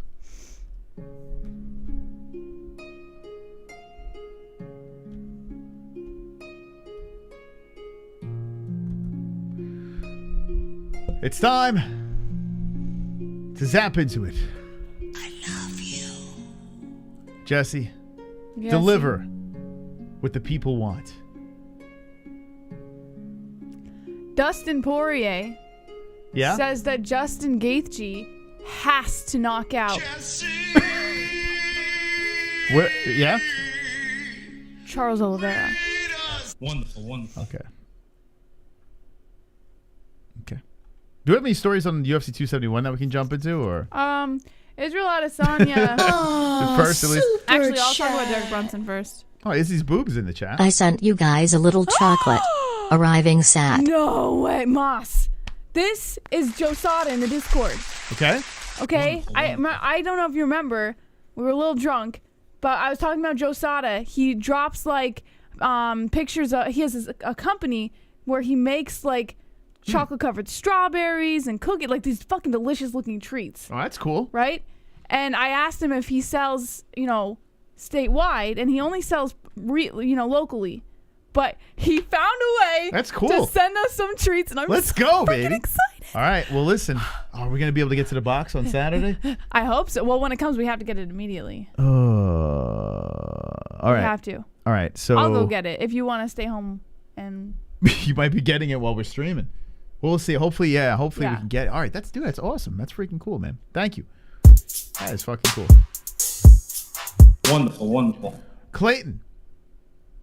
Hey Moss, if you put $100 on Rob to win by decision, what would it pay out? Let's check it out. Rob by a decision. Let's go. Bobby Nux. I mean, why would anyone do that? Rob dies. All right, here, let's go. 3. Actually, it's not a terrible bet, to be honest. It's not terrible. Let's see the props. Let's see. Rob, help me out, Jess. Where is it? Round 5 draw. Whittaker. What are you looking for? Rob by decision. Whittaker by decision or technical decision? A plus 450. Yeah, that's not a terrible bet. Yeah, because when was the last time Rob finished someone, right? So if you drop 100 on this, actually, it really isn't bad. Just if you want to take a shot. 450. No. No? If he wins, it probably would be a decision. He's probably not going to knock him out. We all know what Rob's going to do. I mean, it's like, I feel like he's going to try and grind him. Yeah, he's going to grind him. That's what he's going to try to do, at least. He's going to spice it up with his striking, of course, but he's not going to do what he did last time. He's going to do whatever the hell he can to get that thing down to the ground. I mean, that's the way. And a decision kind of makes sense. 5 rounds. Robert's done that before. What do you guys think about that bet? Does anyone like that? I kind of agree with Kevin Lee in the chat. He said you need size to beat Izzy. Like Jan, these middleweight guys don't have it. And I think that's what a lot of people are forgetting, because Izzy's takedown defense, he might not be good on the ground. I'll give you that. But his takedown defense is fantastic. And if you're not big enough to take him to the ground, don't even bother. I mean, I look at it like this. Whittaker's been in 2 massive wars with Yoel Romero. So that's a completely different fight. But listen to what I'm saying here. Romero is an animal, strong, solid, made out of rock beast, and Whittaker was just in the mix with him and just gruled it out. Whittaker is not this wimp.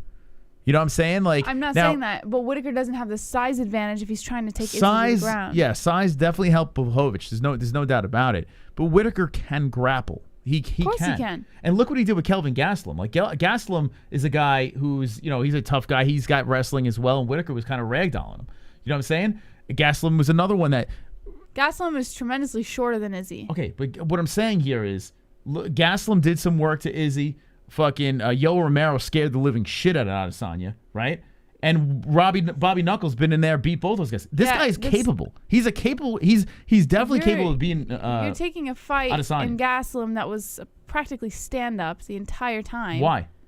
You're comparing that to Whittaker bringing Izzy to the ground. It's not the same thing. But what I'm saying is, if you look at the competition, if you play the MMA math game, okay, Whittaker is a live dog. He is. It's just we have to wait until we could see mentally, physically. Robert Whittaker can take down Izzy. He can. I'm telling you. I think if he takes him down, it's not going to last. Honestly, like I said, Izzy's takedown, if you can get Izzy to the ground, like I said, he's not, he needs a lot of work. But his takedown defense is very good. And I honestly don't think that Whittaker's size is going to enable him in any way to really roll with Izzy too much. But we both thought that Ngannou wasn't going to wrestle or go to a decision in his fight, and look what happened. Ngannou became a wrestler. One fighter who. But what I'm saying is, we can't. There are these narratives that everyone is regurgitating, right? And we have to be realistic. Bisping was saying the whole thing that Whittaker doesn't have the size and this and that, right? And it may be true, but we can't dismiss the fact that Whittaker is smart enough to get in the right positions on the ground. He can do it. You don't have to be a massive human being to do that. I never said that Whittaker wasn't capable on the ground. I never said that. If anything, I said that he was capable. I'm saying I don't think that he can get Izzy to the ground with his defense. That's all. All right, how many takedowns does Whittaker get in this fight Saturday? I give him, listen, a 5-round fight, maybe like 3 takedowns tops. That's good. No, I don't think it's going to last. So he takes him down 3 times and Izzy gets back up? Izzy's defense is good. If Whittaker double legs him against the cage, Izzy's going to stand right the fuck back up. Okay. All right. Well, my problem with, and I'm still picking on Adesanya, okay? But there is that doubt in my head because I still know that Robert Whittaker is the real deal. You know, he really is. Like, he's no scrub.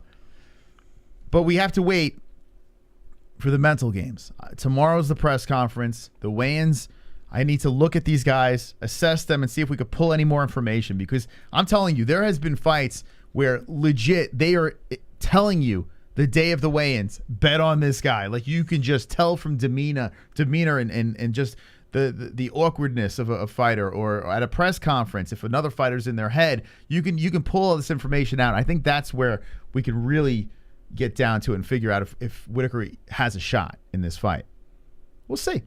We shall see. Or maybe Izzy just has his number. It's very possible. He's a pretty big favorite, though. Like, a massive favorite. Wonderful.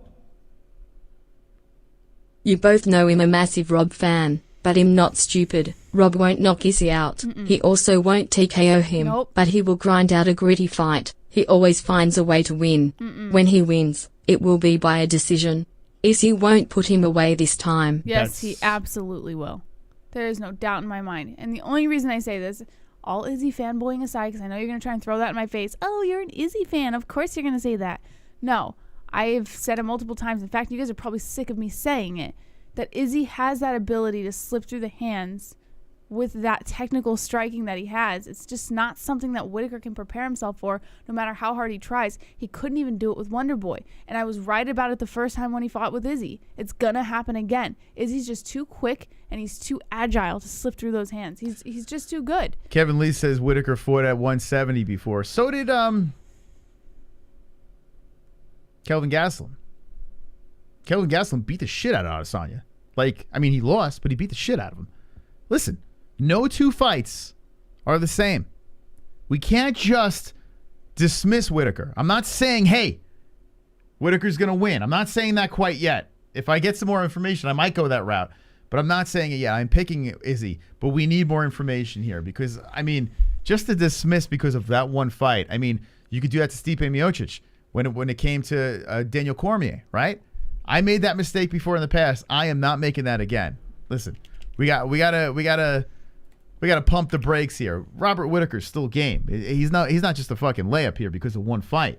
Whittaker is what? He's younger than Izzy. How many people know that?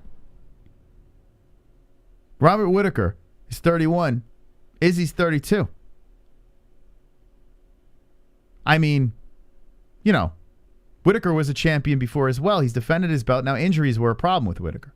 But we've seen this man, when he's laser focused, unbeatable. It is not an impossibility. It's a fascinating fight. And I've wanted this fight for a little while. I wanted the rematch for a while because there's questions here. But Delton does say black don't crack, so that is true. I can't argue that. CBD. CBD. CBD. CBD. CBD. CBD.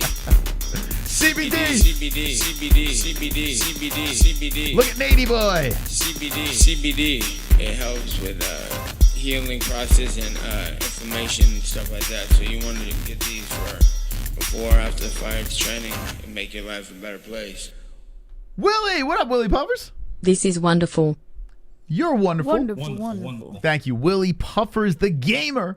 Check him out. Willie Puffers Gaming. Thank you very much for the donation. Very nice of you, Willie. Hope all is well. Listen, man, we got a good card Saturday night. It's going to be fantastic. Did you trim? A little trim, yeah. Looks very nice. I trimmed it. A little dye in the beard, darkened it up for you, for the ladies. You mean for this lady? I don't ever want to hear that come out of your mouth for again. Sam Alvey, Yeah. How nervous are you? Because I noticed there was some nerves when you spoke to me about this fight. Yes. No. Yes. Say what you tell the audience what you told me. I said I will never say this on air. Okay. So I'll never say it on air. You won't give a little honesty. You're not allowed to do it, Moss. You won't do it. You won't give a little bit of... Those are private conversations between you and... Our Fine. UFC conversations off air remain off air. But you know what? Our UFC conversations, you just take what I say and just blurt it out on air. So why can't I blurt this out? Because I gave you a heads up that it will never be said on air. So you won't say it? If you give me the heads up, then I won't say it on air either. But our personal UFC conversations remain between us. What's a donation that would get those words out? Oh, you better give me that 1,000 down there. Wait, 1,000? That's then I'll say it. That's a little steep. Be a little realistic here. No, that's pretty realistic to me because I will never say it on air. Wow. I can't believe this. Jesse won't spill the beans. Take a guess what Jesse told me. Take a guess in the chat. You're not allowed to tell them if they're right.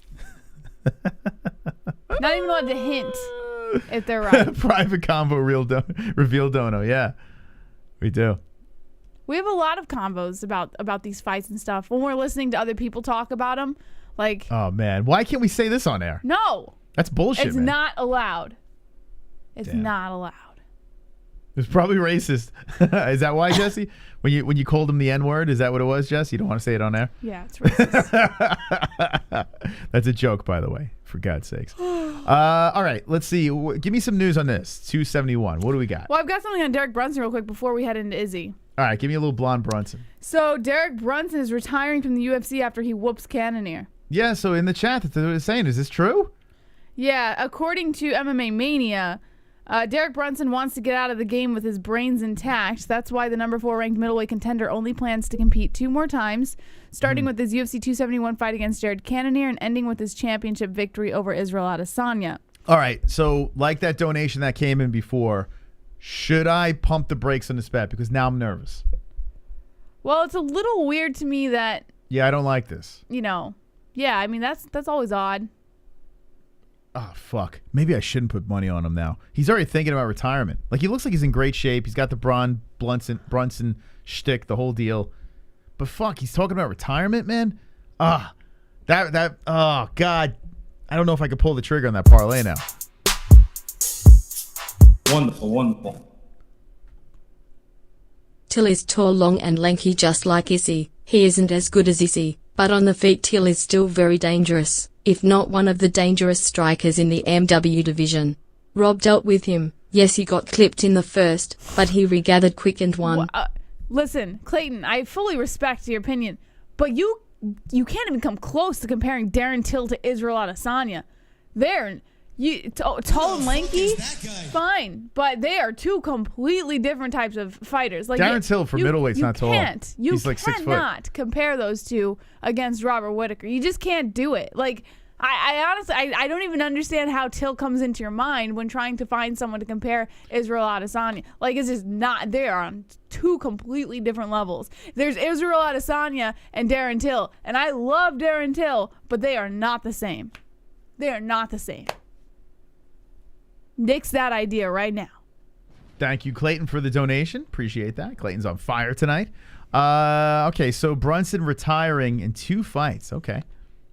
I actually agree with Jesse on that. I don't think Till is in this weird limbo between 170 and 185. He's like, he hasn't found his place. He's like, I don't know. He's good. Like, he's a good striker, but I mean, he's all over the place. Is he? I mean, yeah. I mean, I agree with Jesse on that one. Okay. Assuming the last stylebender is still champion after UFC 271, Brunson told MMA Junkie, quote, "I'm going to sit and wait for a title fight for sure. I've done everything I need to do in this division, and yeah, that's that. Honestly, I plan on fighting 2 more times. I feel like I'm lucky and blessed to fight." Wonderful, wonderful. Tip boy gonna lose. I would accept this opinion before I would accept you comparing him to Darren Till. I tell you what, man. I don't hate Izzy.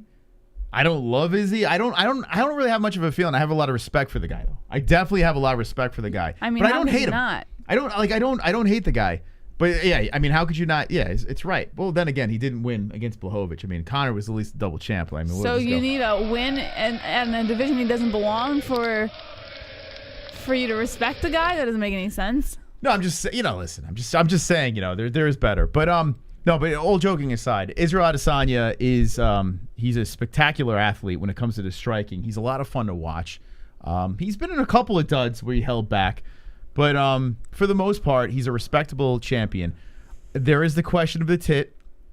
That is there. That hasn't been addressed. So stupid. It has been addressed. Yeah, it's weird. But it is funny. The shade that's thrown at Izzy is some of the funniest shade out there. I am sorry. Yeah, it's not like Conor shade. It's like it's like pansy shade. What do you mean pansy? It's funny, man. Because here's the thing. Because all they've got, honestly, is the tit. That's literally all I fucking hear. His tit is melted off his chest. But that's it. Just give us what the hell it is. Let's think about this. Like, if you take people who hate on Conor, for instance. It's not hate. It's like, what the fuck is that? It is hate. It Jess. is hate. People hate on him. Jess, you're not curious? I'm not fucking curious. No. What do I give a shit? It's like a marvel. Like fights, I don't give a shit. His boob is in the chat, Jess. It's right there. Look, Izzy's boob is in the chat. So you take people who like throw shade at other fighters and stuff. They have a million things like Colby Covington. There's a million things you could throw at Colby Covington. He doesn't have a melted tit. They have one thing, and that's a tit. Like, could you imagine being that guy who's like, listening to, having a normal conversation with a fellow MMA fan, and they go, well, but Izzy's tit every time? He's got a breast. But we get it. Okay, like, but all right. Find something else, or it's not really a logical reason to dislike the guy. Okay. Otherwise, you'd be disliking John Jones, too, because the guy's actually been busted for PEDs. Listen, I'm just going to say this. Okay? Just using logic. Israel Adesanya is a G. Okay? Of course he is. And yeah, we all know that. Easy. What are you fucking surging right now? Yeah. He's a G. There's no doubt about it. He's got swag. He's got the whole thing. He's winning. At middleweight, he looks unbeatable, unstoppable. Okay? Make no mistake. Those things are real. But you know what else is real? The tit. No. What? Where is it? Did he take it off? Wait a second. Wait a second. Where is it? Oh, I can't fucking find it. Shit. Where's the nail polish? Now, it's one thing. Listen, Dada 5000 has nail polish, but it's like black nail polish. You're going to hate on him for nail polish? My man's got like he's got the fucking white. Who gives a shit? Hold on. Where is it? Maybe he's just a little, like light on the toes. Okay, so hear me out. He grows a tit. He's got fucking like a French manicure. Are you saying he's a transgender? I don't know. And that's fine if he is. If that's what he wants to do, that's fine. But at least just come out and say it instead of what does his personal life have to do with you? He's flaunting it around his breast. I mean, so listen. let him. You might have to cover that thing up. How's it affecting your life in any way? It's not. We need answers. So leave it. We just need answers. Can someone put it on the Discord? Where's the nail polish? I can't find it now. I thought it was on his Instagram. Man, you guys are like it's rough. It must be brutal to be a guy who's against Izzy. Well, you could kind of see it here. I'm not against him. I just want answers. That's it. What answers? It's no big deal. He's got some what do they call it? Drip tips? Maybe he's so confident in himself that he doesn't need to explain himself to you. You can't see it here, man. I mean, yeah, that's what it is. It's confidence. I don't know. If I started painting my nails, would that be considered confidence? If you did it with confidence, like, who gives a shit? You know? No, like, there's some guys that literally give no fucks what other people think, and they'll just do shit like that. Like, it's just... Okay, Jess. You know? Jesus Christ, you're foaming at the mouth with this guy. Well, you're asking me, are you looking for a productive conversation, or do you just want me to be on your side? Okay. Instead of on this crusade to defend him, can you just help us out here? Okay? No, because I don't agree. I'm not going to change the way I view things because I don't agree with you. I am not asking for a debate. I'm just, you're like trying to debate something. I'm not. All I'm asking is this. What do you think is going on I with don't the breast. care, I said. I don't give a shit. Like, I don't care Do you what's think it going could be on. steroids? No, I don't think it could be steroids. So what could it and I be? think he would have popped. Okay. He does get tested quite often. So what could it be? Anything. It could be a torn pec. It could have been weed, like he said it was. Or maybe it's genetics. Who gives a shit Genetics? what is wrong with his tit? Yeah, maybe there's a little extra fat going on there. You never fucking know. It could be breast cancer. Do you know men can get breast cancer? And Yes, it's breast cancer. And it shows itself as a swollen tit? So you're saying he has breast cancer now? I'm saying it could be. Maybe he's Okay. never gotten it checked out.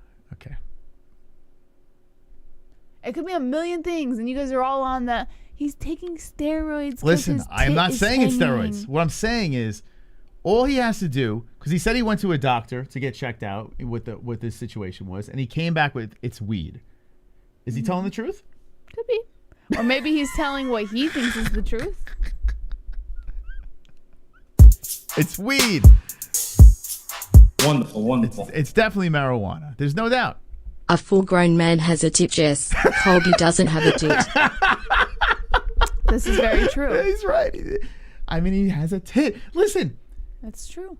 If all and if he was like, hey, I'm transitioning into a woman or whatever, that's fine. He's being honest. Hey, But why does he have to tell I you? dabbled in a little testosterone or something like whatever. He came out and said it was marijuana. Okay, and maybe he thinks it was marijuana. Our whole audience would have fucking bras on right now. If that was the Everybody's case. body reacts differently to every substance. Who are you, Dr. Chris, to say that Okay. that's not weed? Wonderful, wonderful. I stand with Or Sean Dr. Strickland on this Brewster, one. So or he has a Dr. tit and has nail Notorious. polish on? I see where this is going. He's still got his dick? I would imagine, right? Does he have his... Jess, you would know. Does he have his dick? I mean, last And if- time I checked. And if so, where is it? God. Let's see if someone in the Discord can help Look, us it go. out. No, go up. That's it, Moss. What's this? That's the That's treats? our treats. Oh, is those cake pops? Cake pops are No, delicious. I think it's chocolate covered marshmallows. And then look, Oh, okay. go up. There's more. Well, hold on. I got to go back and forth because we I don't know if these are what's going our on. treats, but these are the treats he makes. They're nice. Yeah. So exciting. XOXO. But we don't know who this is. This could be fucking poison for all we know. Like, I mean, this could be laced with God knows what the hell's in it. He has a Who is this? He owns a company Okay. to do all this stuff. I need a certificate of I'm authenticity. pretty sure that he wouldn't jeopardize the reputation of his company by sending us something that's going to kill us. I'm sure it's legit. I'm just, I'm a little nervous, but it does look delicious. Oh, here we go. Thank you, Lieutenant. Thank God. Thank God for our chat. Look at this. Our Discord, the But you see MMA-Holes.com. this? He's showing it off, which means he's just like a confident dude. Like, he just doesn't care. Listen, Dada 5000 has the black nail polish. I can roll with that, right? But what's up with the French tips? Is that what it's called over there? Maybe he's doing it just to make you sit here and ask that question. And what's up with that face that's going on here? He's like, He actually looks like oh God, what was the character from In Living Color? The dude that plays Electro. I never watched In Living Color. I have no idea. Hold on. Jamie Foxx. Jamie Foxx.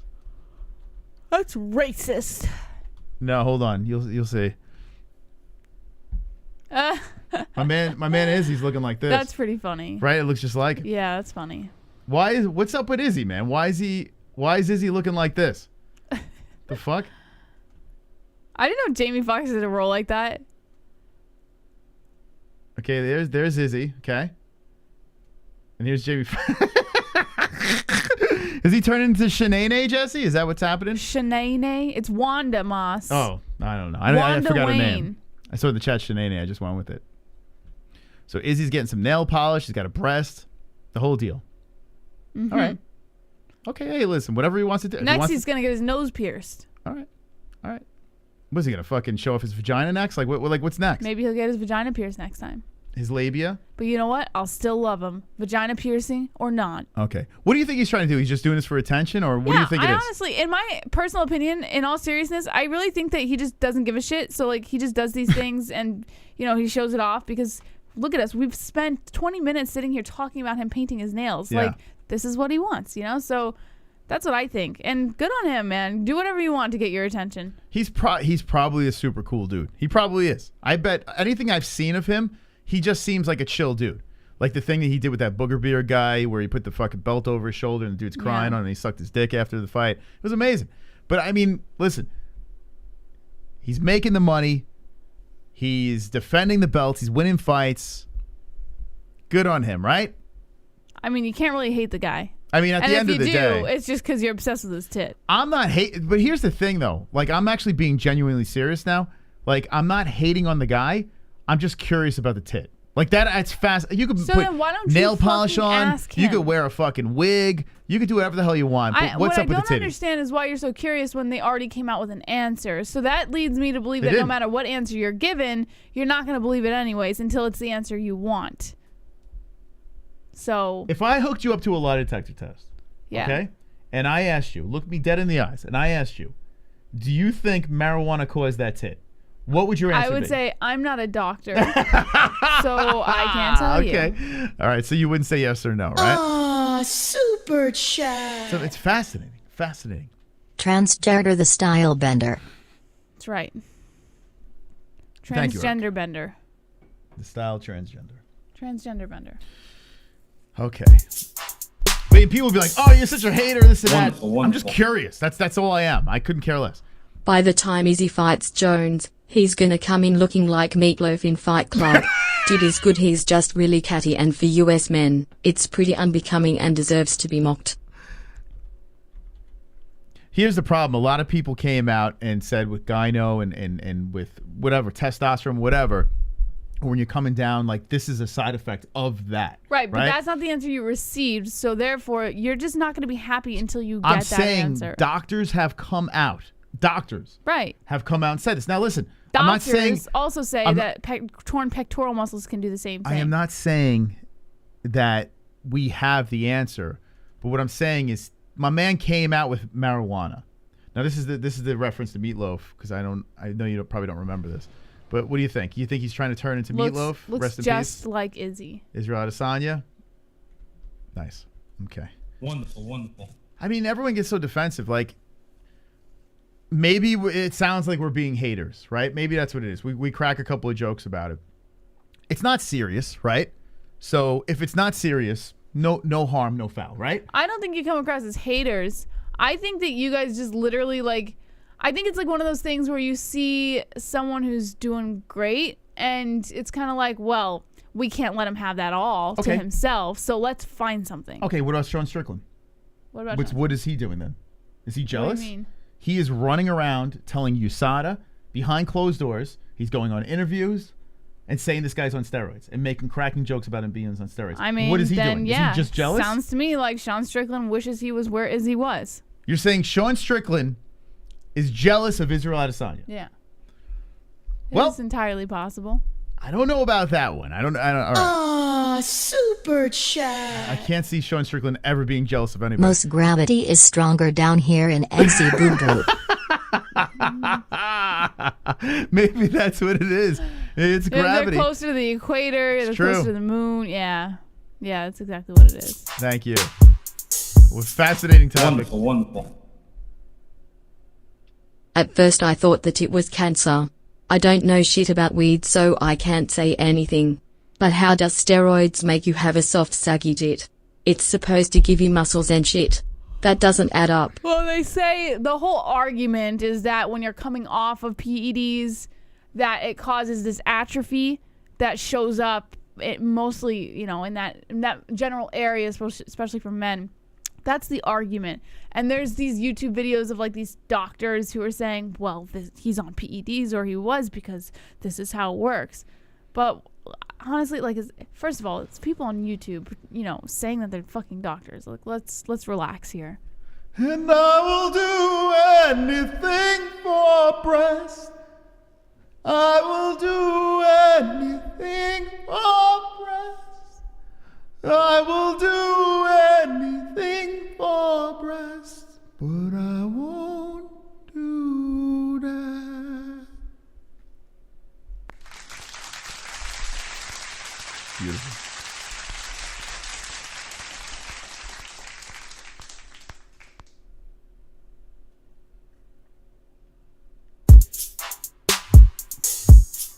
Wonderful, wonderful. So, Sammy, If you look at the YouTube channel More Plates More Dates, he is an expert on steroids and chemistry, and he goes into detail on how Izzy's abnormal boob is a clear indication of steroid use and explains how it isn't any other probable DIAZ. Well, he's right. It's not another probable DIAZ. It's another probable disease. And it doesn't have to be a disease. It could be anything, honestly. And this is why I don't... What? Moss is going through the Discord right now. That's pretty funny. The glove touch dropped this in the Discord over here. Beautiful.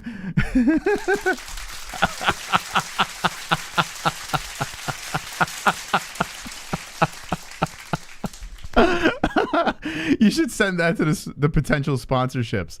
Be like, listen, I've interviewed everyone and everything. Wonderful. Beautiful. That was beautiful. Best community in the world.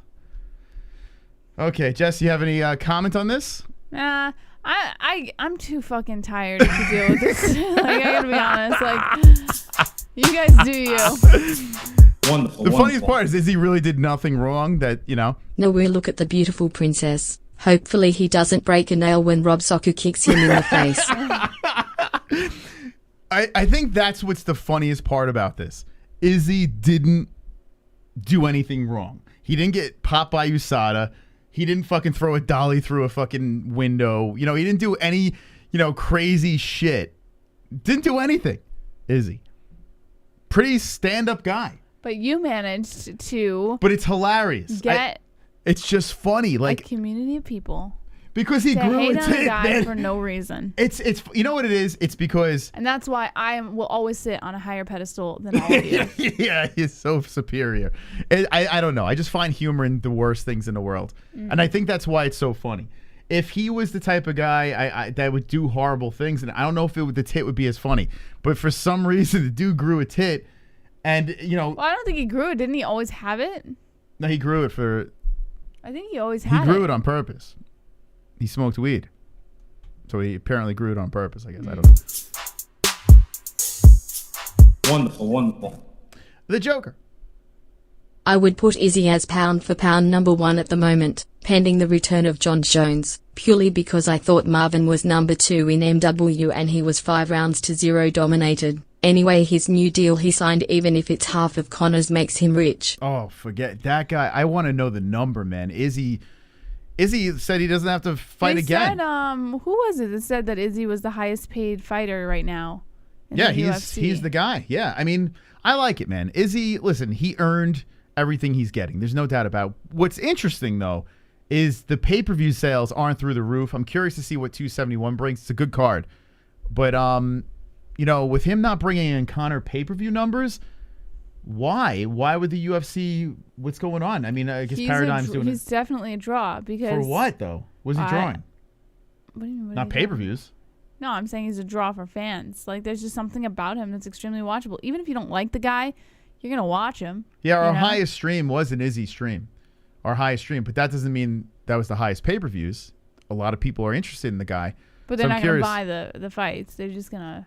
I guess they figure that his fan base is there. You know, there are people there that love him, and there are people there that hate him that will watch as well. Exactly. So, and he wins. He's very talented. All the titty lovers out there. And people just have a fetish. You know, they like guys with tits. You know why everyone watches? Because they want to see the tit. Wonderful. Want to see that tit flop around, I guess. I don't know. TBH honest, of course Sean Strickland wishes he was where Izzy is. That's not hard to figure out. He takes a lot of brain damage in sparring to prepare. He wishes he could prepare for fights like Izzy, fight like Izzy, make money like Izzy. Come on, MOS. I don't believe that because look how he lives. He lives in a shack. He don't have to live in this shitty apartment. Well, do you think he wants to live there, Moss? Yes. Like, let's be real. Yes. He makes fun of it and he cracks jokes about it and shit. But I don't think anybody wants to, like... I don't think he gives a fuck. If he was given the opportunity to have a better situation, he would take it. It's Jess, just as anybody else would. Do you think his toilet, that not being able to flush his toilet... Oh, yes, Moss. He wakes up every day and loves sticking his hand in the back tank of his toilet. He doesn't give a fuck. Some people... Here's the thing. Some people could live so minimalistically. And the only reason why I say this is I have a cousin that does this. That will live out of a van, right? Like, he's content with that. There are some people on this earth that don't need the material. Now, yes, money's nice. He's not going to turn down money or material things. I'm just saying a better living situation, a healthier. You're saying Sean Strickland situation. is jealous of Israel Adesanya.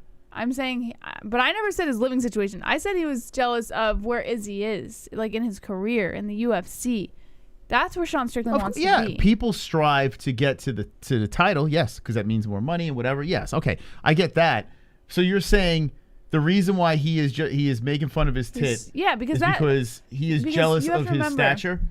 If Sean Strickland can get through the head of anybody with the whole PED thing, then that tarnishes Izzy's career in a way. So why else would you do it? Especially if you're going to keep going and going about it. He's looking to tarnish something. Why do it behind closed doors, though? Because he's looking to tarnish something. But here's the thing. Like, it doesn't fucking matter. That's not going to do anything. If Sean Strickland came out on a public, say, like a post-fight interview or something, and he was saying this stuff, everyone's going to be like, haha, just Sean Strickland being Sean Strickland. But if he comes to USADA personally and says, hey, man, I really think there's something going on here, it's a little more sincere in the eyes of USADA.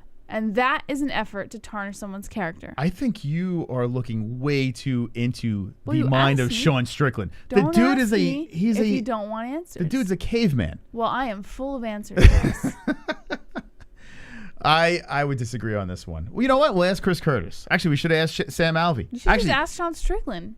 Well, tell him to come on the fucking show. Maybe you should start reaching out to the guests and start flashing your tits or something and get these guys on. But you won't Strickland, let me do that. Come on the show.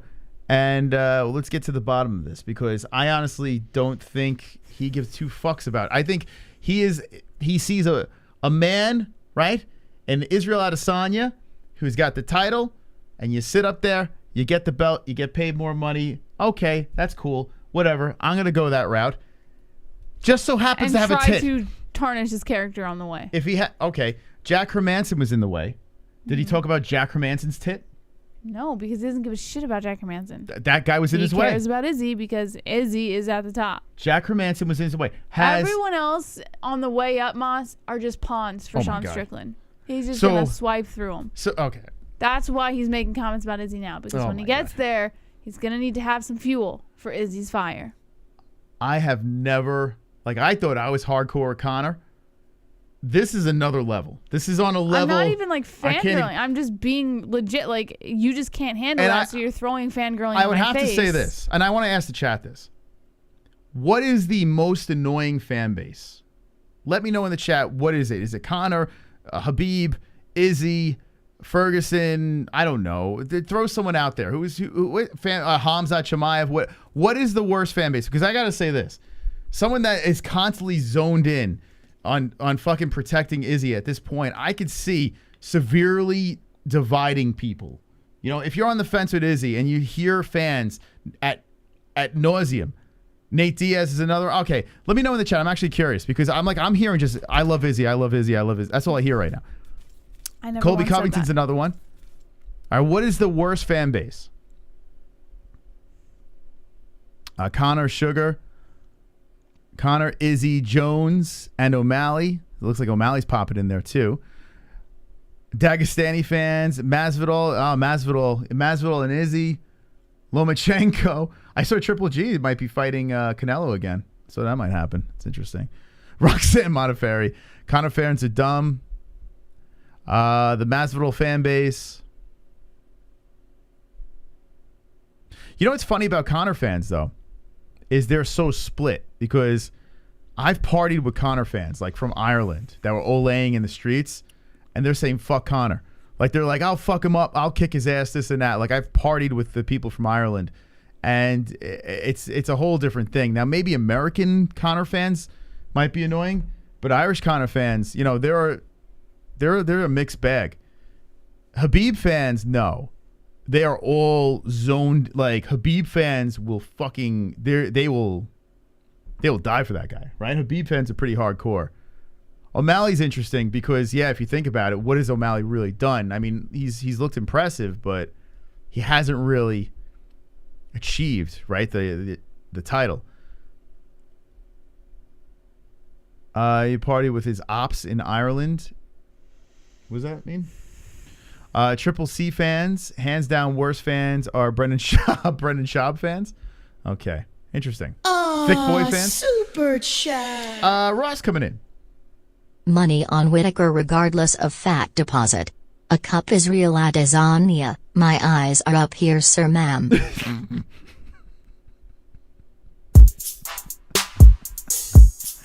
Wonderful, wonderful. Clayton. I just hope Rob doesn't get poked in the eye by that tit. When Rob gets him down, he should do a big stand and twist the fuck out of it for shits and giggles. Nah, that would be a sight to see. He should do, what was it, American Pie with Stifler?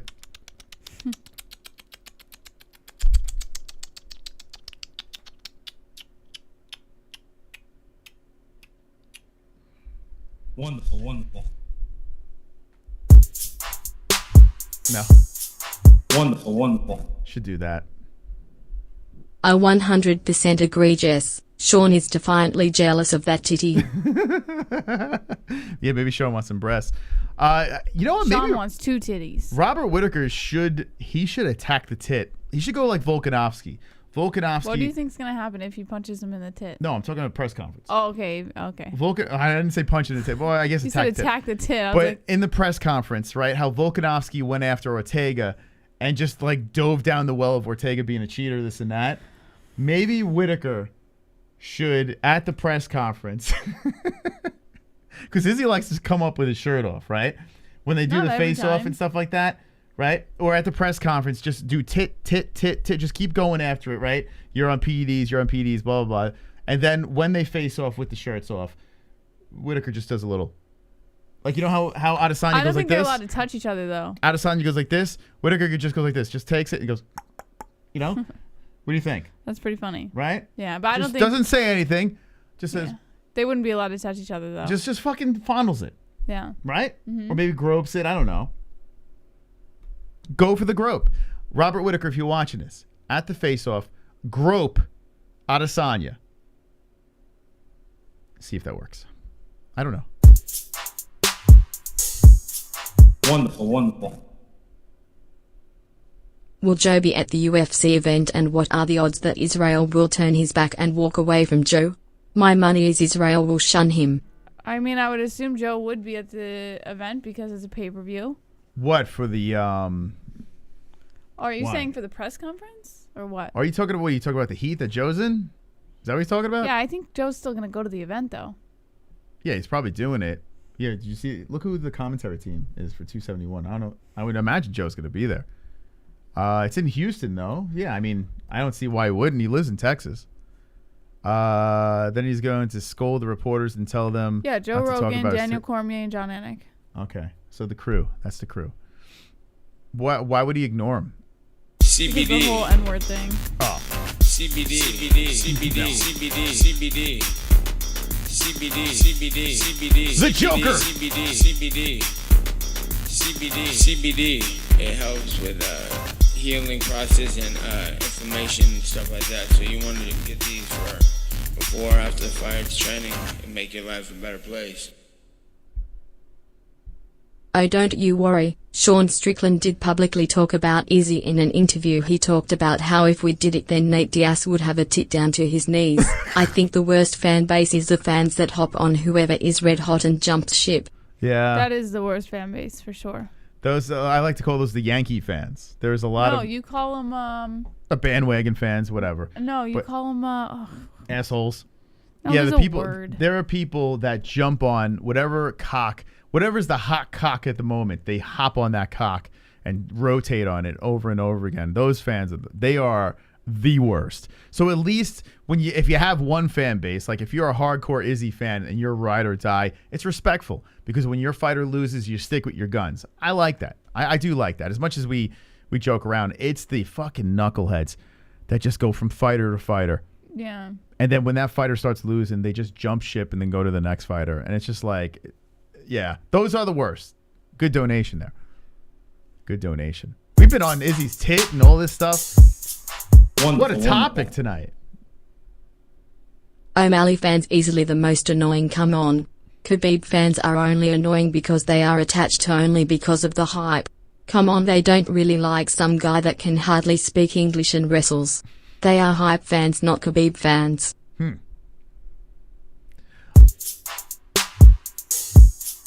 Wonderful, wonderful. Rob should bring a bra on stage and not say a word. Then when someone asks him about it, he should just simply say, "Oh, it's for Izzy," then throw it over to him. That would be so fucking fun. Oh, it'd be so great, man. Rob would gain so many fans. There's a lot of things he could do to kind of make fun of the whole situation. That's what he should do. He should throw everyone for a loop. No trash talk. Just concentrate on the tit. Yeah. Just zone in on that thing and never let it go. But Rob is such a class act, he would never do it.